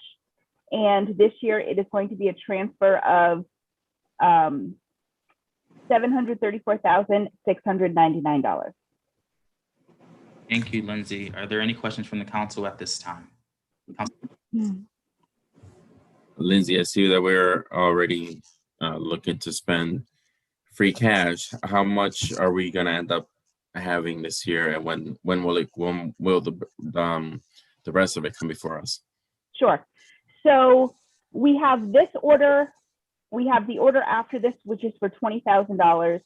We've had 2 previous orders this year, giving us a total of spending of 1.8 million, which will bring our free cash total down to 5.5. And I do believe the plan is to bring that money to you for the next council meeting and to transfer it over to reserve. The entire 5.5? Correct. Okay, so you know what I'm gonna say. Private ways. We still don't have a plan for private ways, and here's another opportunity. Free cash. We never had this much. I can't remember ever having $5.5 million in free cash after a $1.8 million expense. But we either need to come up with a plan for private ways, or we need to start spending some free cash for private ways. Ramos, Councilor Fenton. No, I never mind. Are there any other questions from the council at this time? All right, seeing none, I will entertain a motion. So moved. Councilor Allen made the motion and seconded by Councilor Whitfield. Madam Clerk, can you please call the roll? Yes. Councilor Edwards. Yes. Yes. Councilor Letterman. Yes. Yes. Councilor Gomez. Yes. Yes. Councilor Allen. Yes. Yes. Councilor Curran. Yes. Yes. Councilor Whitfield. Yes. Yes. Councilor Ramos. Yes. Yes. Councilor Brown. Yes. Yes. Councilor Walsh. Yes. Yes. Councilor Davila. Yes. Yes. Councilor Fenton. Yes. Yes. Councilor Ernst. Yes. Yes. Councilor Williams. Yes, the order is approved. Madam Clerk, please, the next item. Mr. President, Item can we number- take that, without objection, can we take item number 37, please?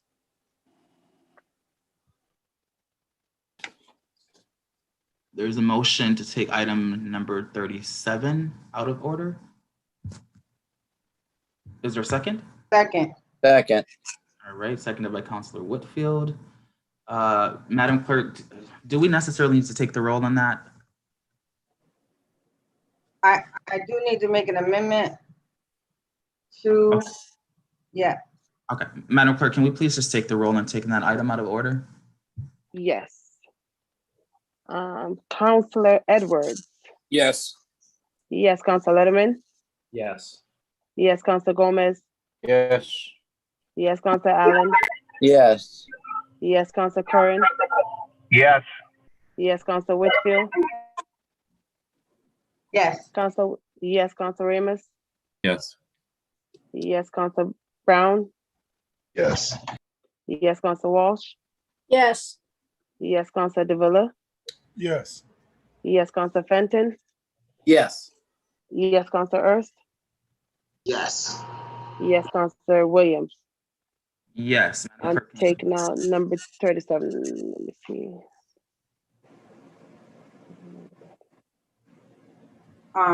Councilor President, or am I? Yes. Madam Clerk, can you just please call item number 37?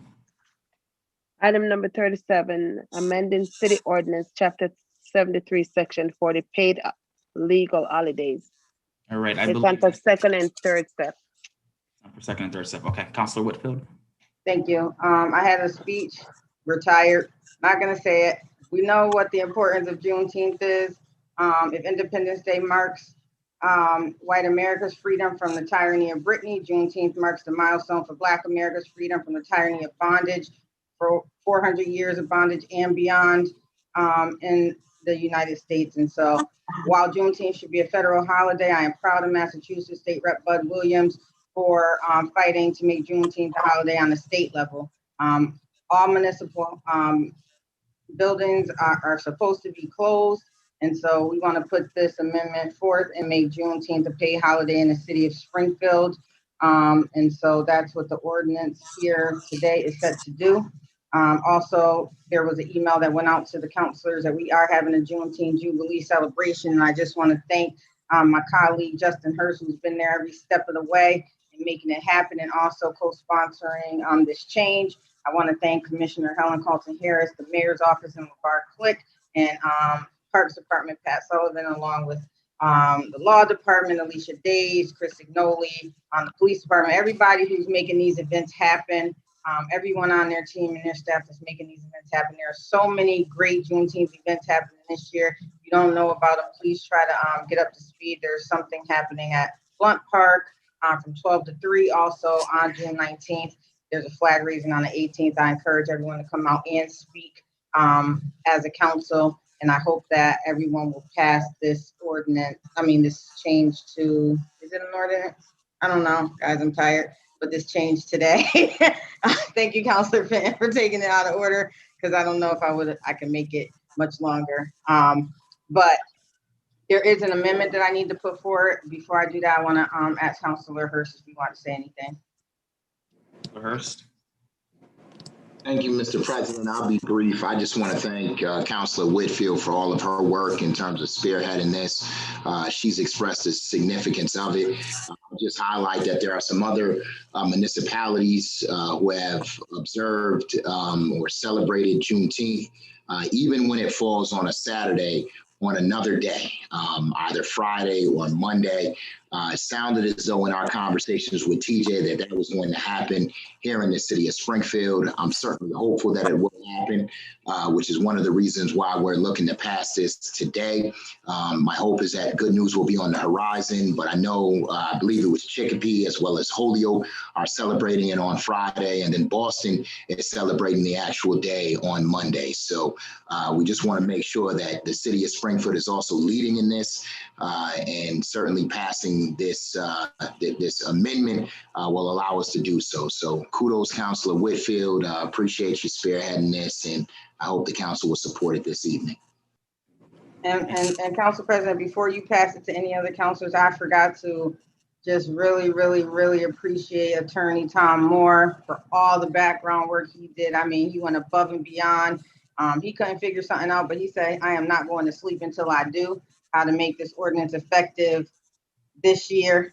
Tom, I couldn't leave you out. Chad Jacob is the one from the fire department that originally brought Juneteenth to me and said, this needs to be a holiday that we celebrate, and it should be a paid holiday. And so that pushed me and Councilor Hurst forward with it. But Tom, I don't even know how I didn't say you first, because you worked extremely hard for us, and I can never forget you. And so I just want to thank you for your hard work on this. Thank you for the words, Councilor. My pleasure to help. My pleasure. And if I could just also add really quickly, Mr. President, I believe last year or a couple years ago, the 4th of July did indeed fall on a Saturday, and I believe we observed it on Friday. And so that's all we're asking for here. Thank you for allowing me to add that last bit, Mr. President. All right, thank you, councilors. And Attorney Moore, are there any other questions from the council at this time on this ordinance? Councilor Woodford, I believe you said you had an amendment to make? Yes, in the amendment where it starts existing chapter 73, section 40A of article B1, I don't know, I can't think of these Roman numerals right now, in its entirety, and replacing it with the following: to take effect on June 17, 2021. So that will make it take effect this year. So the what we need to add is to take effect on June 17, 2021. And Attorney Moore already has this written up, and so if the clerk needs it, he can send it over, or I can send it over. All right, thank you, Councilor Woodfield. There's a motion to change that language within the context of the ordinance. Is there a second to that amendment? Second. Thank you, Councilor Hurst. Yeah, I was muted. I guess you didn't hear me. Thank you all. Madam Clerk, can we please call the roll on accepting the proposed amendment?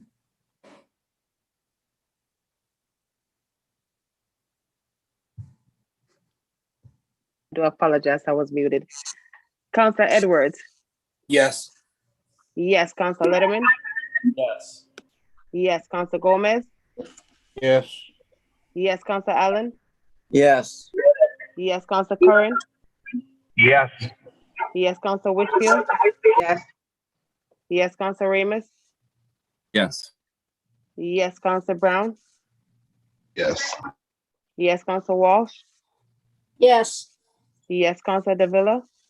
Yes. Yes, Counselor Fenton. Yes.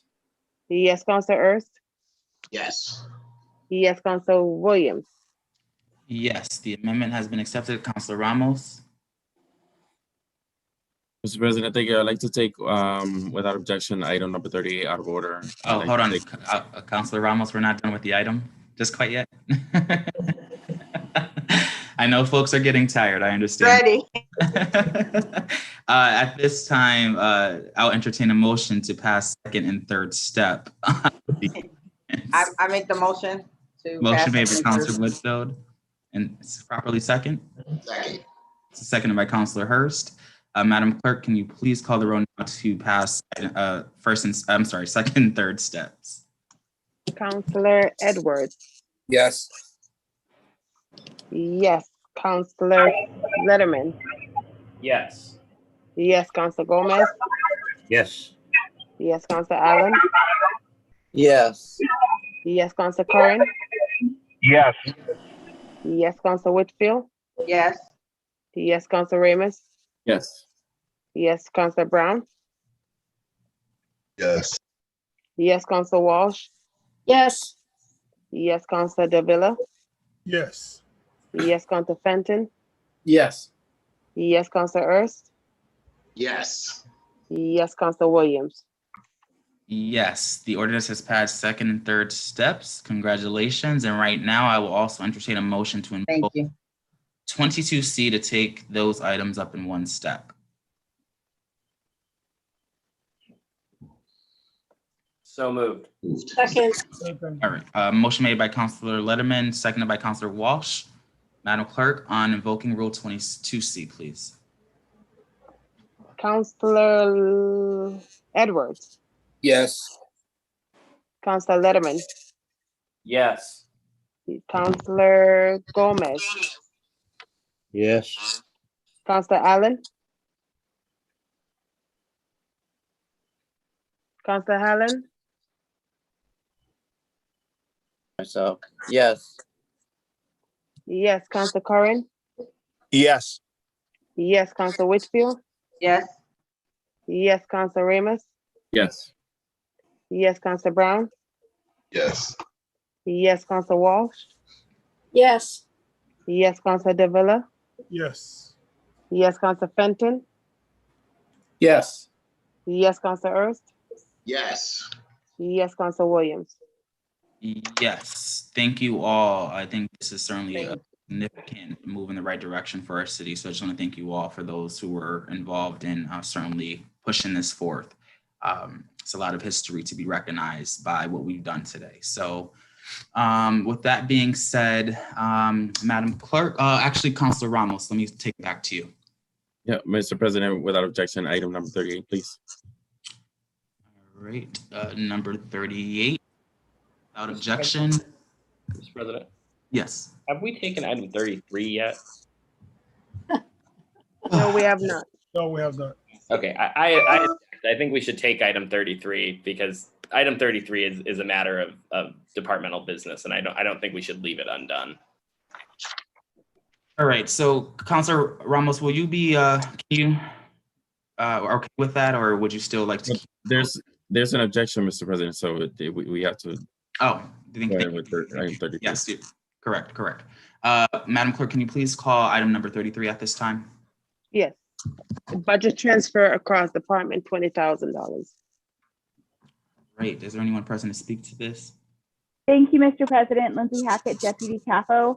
This is another transfer from free cash for $20,000 to the procurement department to cover the cost of advertising. Great. Thank you, Lindsay. Are there any questions or comments from the council at this time? All right, seeing none, I'll entertain a motion to approve. So moved. Second. Motion made by Councilor Whitfield, seconded by Councilor Gomez. Madam Clerk, can you please call the roll? Yes. Counselor Edwards. Yes. Yes, Counselor Letterman. Yes. Yes, Council Gomez. Yes. Yes, Council Allen. Yes. Yes, Council Curran. Yes. Yes, Council Whitfield. Yes. Yes, Council Ramos. Yes. Yes, Council Brown. Yeah. Yes, Council Walsh. Yes. Yes, Council Davila. Yes. Yes, Council Fenton. Yes. Yes, Council Ernst. Yes. Yes, Council Williams. Yes, the matter is approved. Councilor Ramos, at this time, I'll give you the floor again. I'd like to take item 38 out of order, Mr. President. Okay. Is without objection, we will take that item next.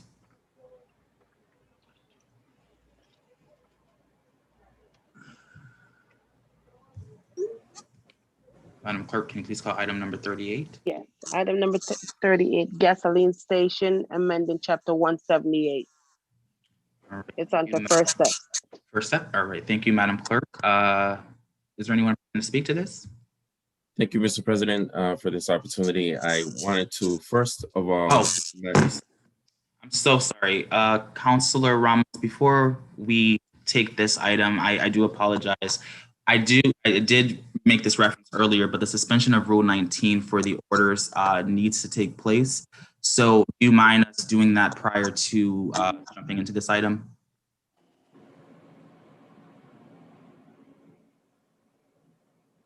Are you okay? Motion to suspend Rule 19 for all of the orders. Thank you, Councilor Hurst. Motion seconded by Councilor Whitfield. Madam Clerk, can you please just call the roll in the suspension of Rule 19?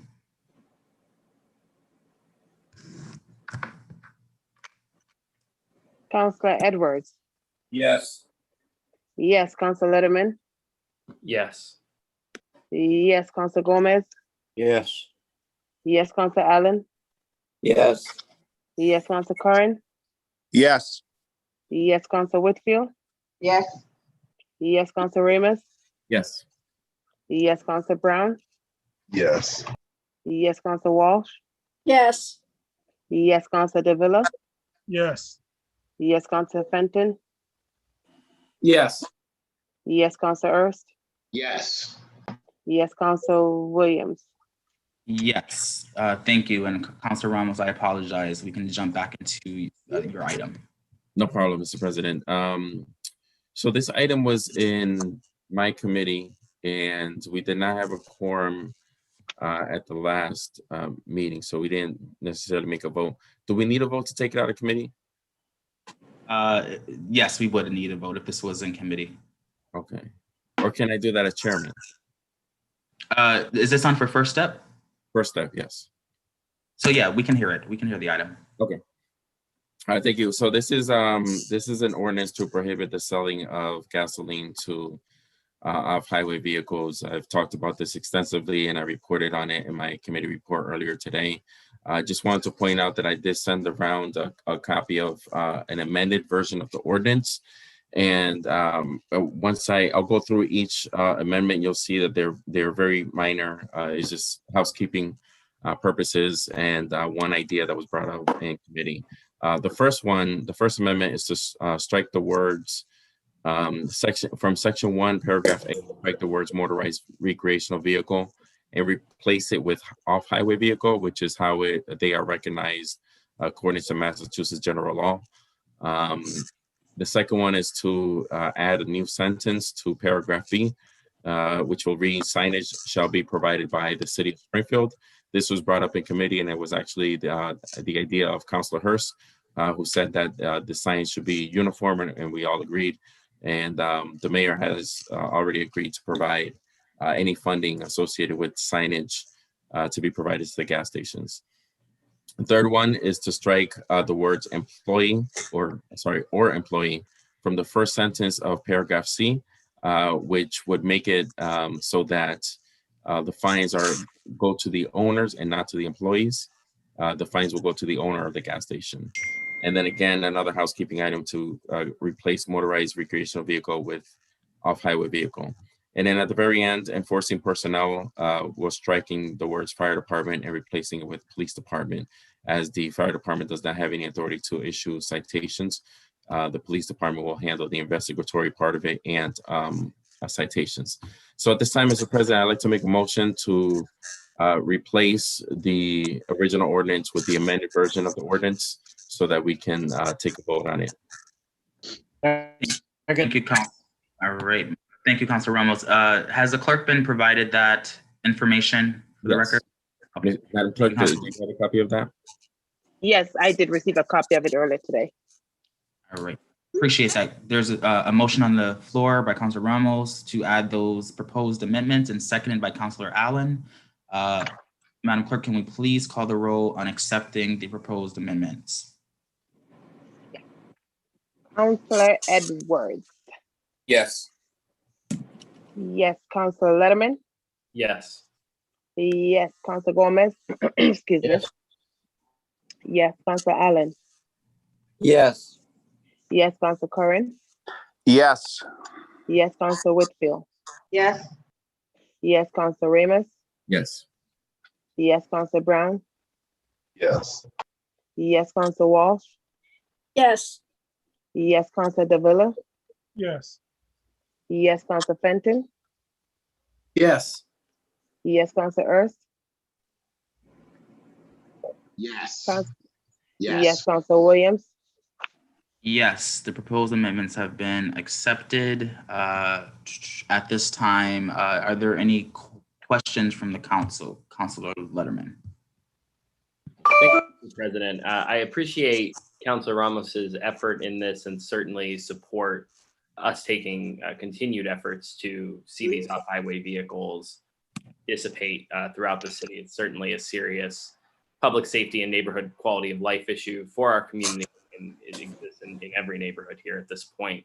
I do have a question and a bit of a concern about the ordinance as it's currently presented, and I'm hoping maybe Councilor Ramos can shed some light on this or give me some insight that we may not already have. But so I recognize the removal of the language around employees being fined, but I think the reality is that employees are going to be expected to enforce this in some way by the owners of their stores, because the owners are not going to want to see fines come in. So what's the vision for how this ordinance is really enforced? I mean, walk me through it. As somebody pulls up on a dirt bike at a gas station in Springfield, and what is the ideal situation that we want to occur there, Councilor Ramos, under this ordinance?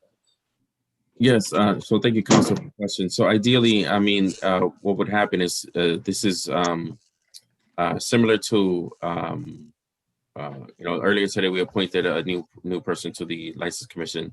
And so if there is a violation that is found where the employee illegally sold, the product to an illegal dirt biker, then that fine would go to the owner. So it would essentially be a complaint driven.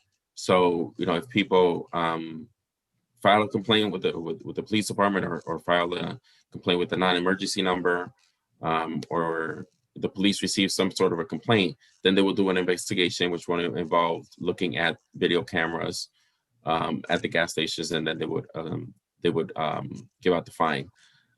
There is also the possibility of it happening in real time.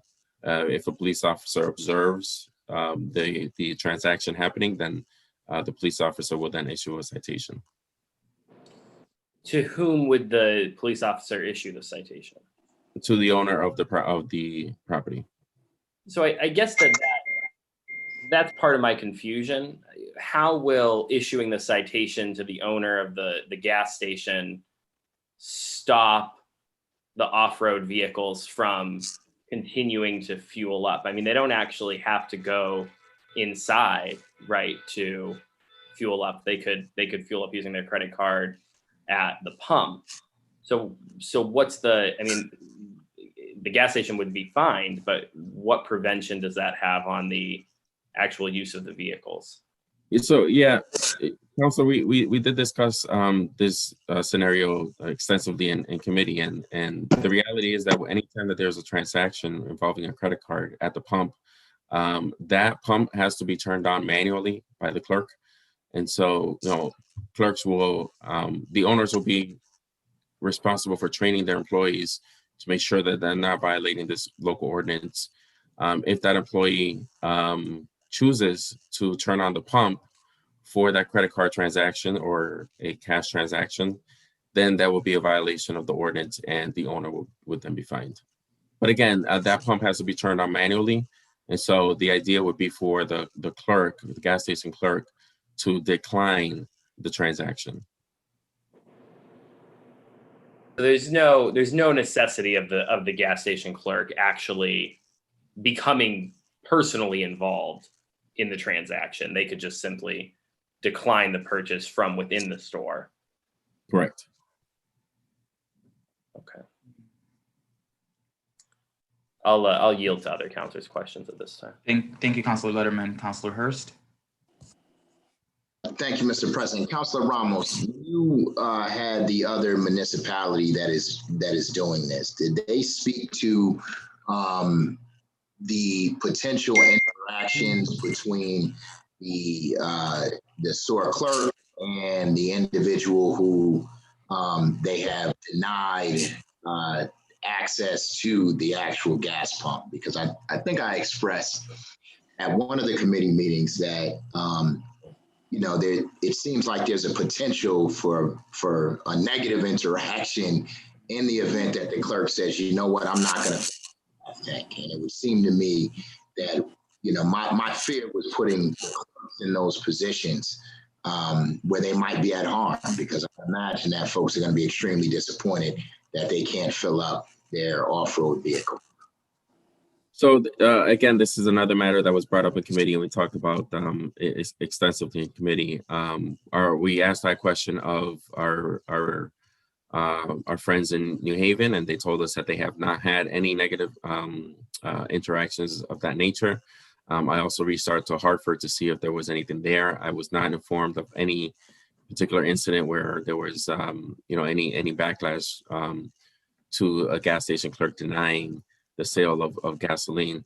I also asked actually Focus Springfield to circulate the videos of those two subcommittee meetings because I anticipated these questions coming up, and we do have an opportunity to take second and third step at the very next meeting. So I hope councilors will take a minute to review that video, because we did get some very good information from New Haven and some good feedback as to how this has helped combat the issue. But to answer your question, Councilor, there have not been any incidents in New Haven or in Hartford. And feedback was positive in terms of the effectiveness of this ordinance? Yes, New Haven has only had it in the book since December, so they haven't gone through an entire summer of doing it. But again, this is just one tool. It's not a cure-all. We're not going to get all dirt bikes off the road like this. With one piece of legislation. This is just another step. We passed an ordinance to increase fines. We passed a home rule petition to confiscate vehicles.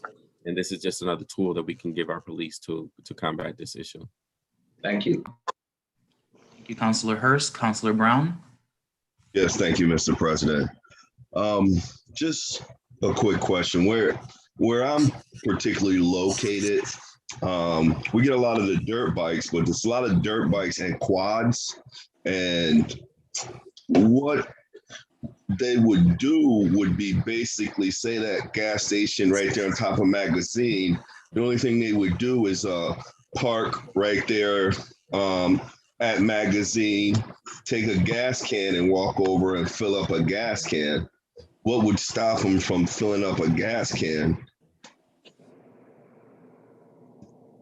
Well, nothing. And again, this isn't cure-all, right? We can't stop people from buying gasoline and putting it in a gas can. We can't.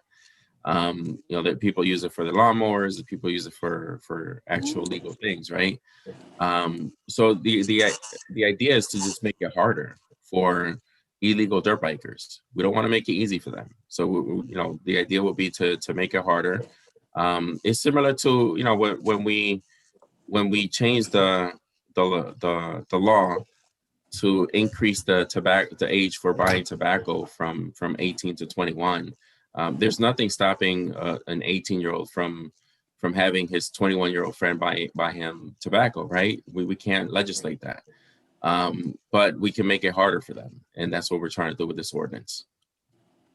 It's just only reason why is just with a particular vehicle and mentioned, it's a very small gas tank and it'd be very easy just to get a gas can. And I'm probably like 120% sure that that's all they would do. And it would only take a second. Sure. Thank you, Mr. President. You got to remember again too, the dirt bikes won't run forever, right? Even if they have a full gas tank, and so eventually they're gonna have to stop and get gas. So again, we're just trying to make it harder for them. And the idea also is to talk to the surrounding communities so that they can propose the same ordinance. And I think that there will be interest in that, because if we can make it illegal in Springfield and in the surrounding areas, then they can't go get gasoline elsewhere. Thank you, Councilor Brown and Ramos. Councilor Walsh. Thank you, Mr. President.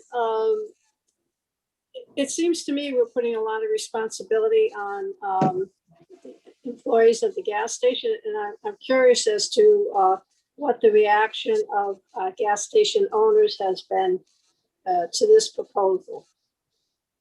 Are they confident their employees are going to, because when you take something away from somebody, I can't imagine that there haven't been any incidents for this.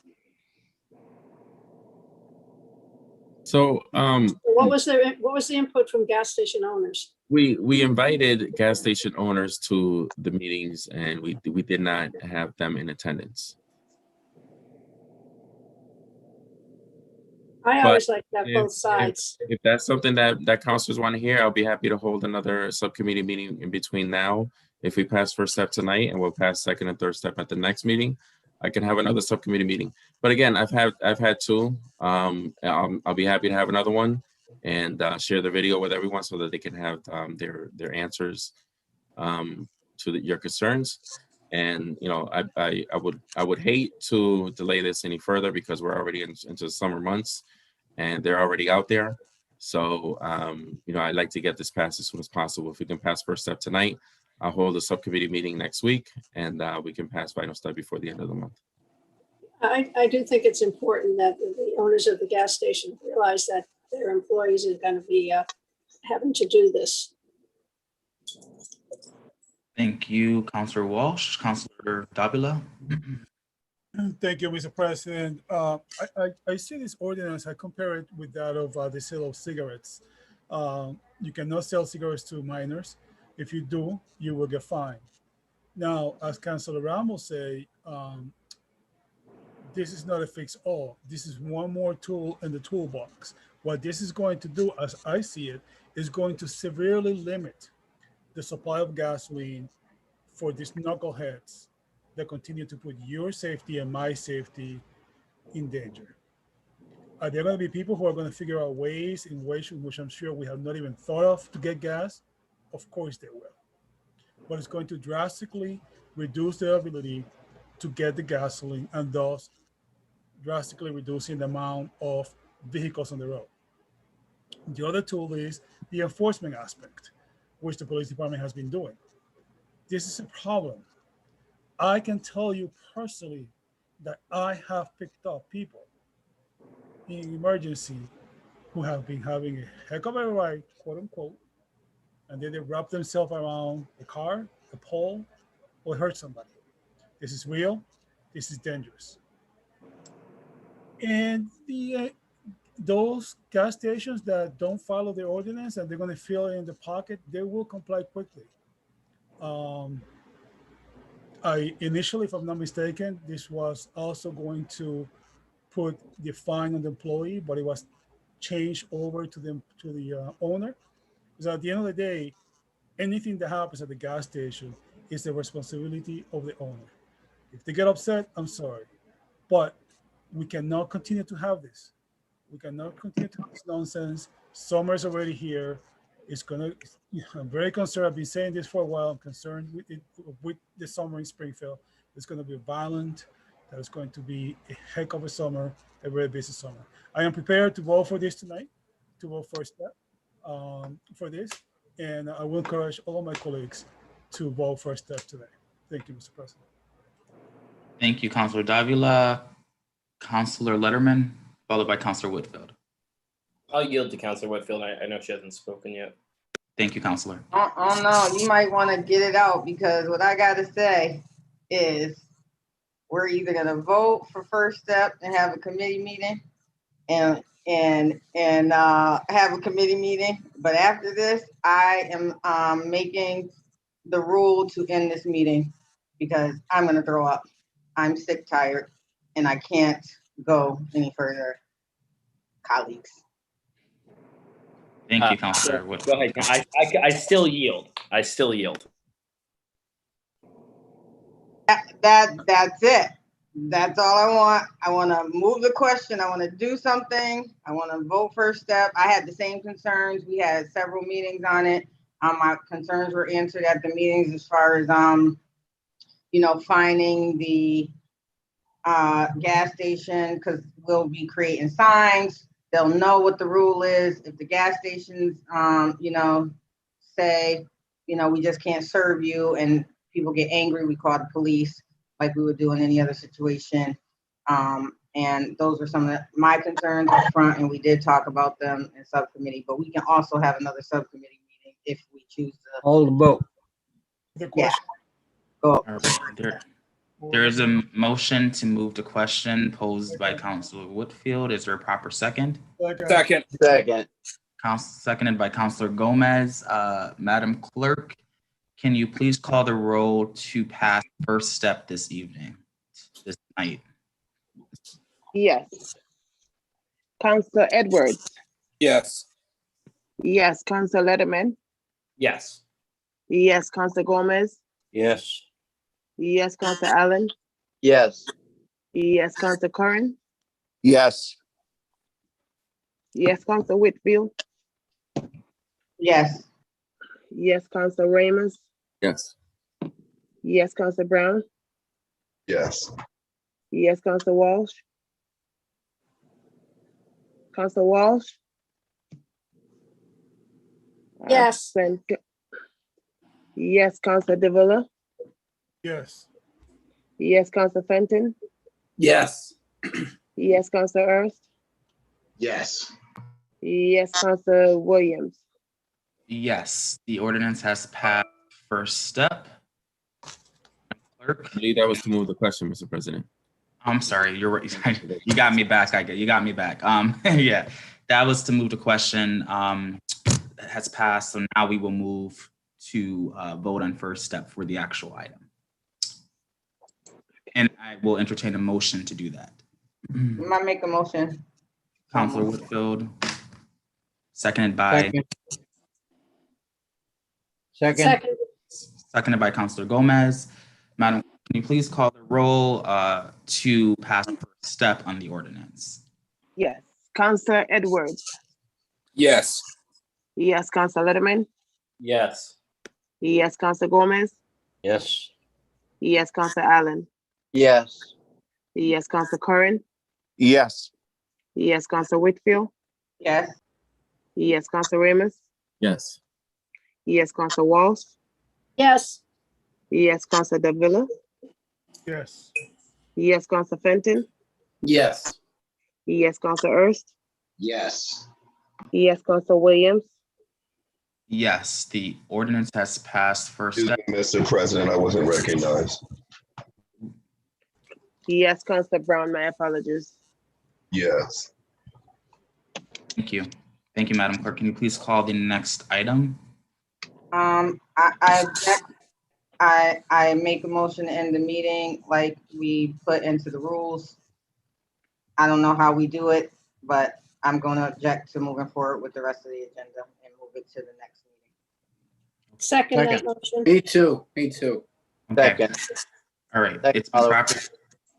It's been properly second. Madam Clerk, can you just please help me out with the items here? I believe we left off on item 34 then.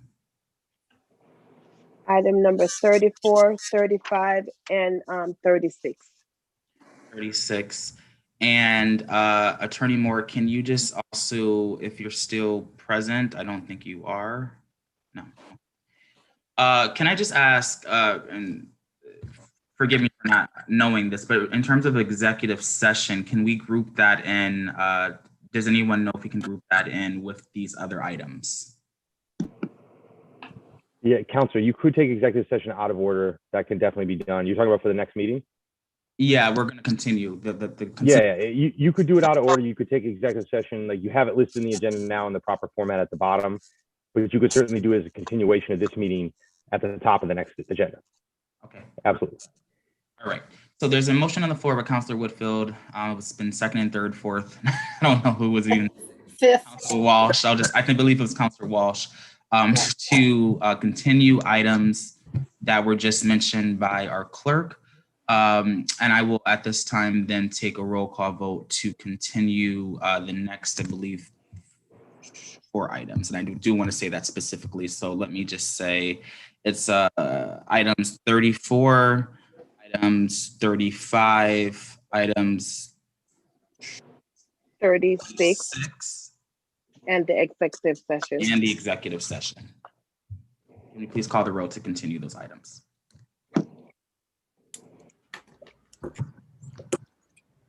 Councillor Edwards. Yes. Yes, Councillor Letterman. Yes. Yes, Councillor Gomez. Yes. Yes, Councillor Allen. Yes. Yes, Councillor Curran. Yes. Yes, Councillor Whitfield. Yes. Yes, Councillor Ramos. Yes. Yes, Councillor Brown. Yes. Yes, Councillor Walsh. Yes. Yes, Councillor Davila. Yes. Yes, Councillor Fenton. Yes. Yes, Councillor Hurst. Yes. Yes, Councillor Williams. Yes, thank you. The remainder of our agenda will be continued into the next regular meeting scheduled on June 14th. Well, at this time, I just want to thank you all for indulging such a long day and doing the work of the city as per the usual. So have a blessed night. Have a good night, everyone. You. Thank you very much. Good night, everyone. Thank you.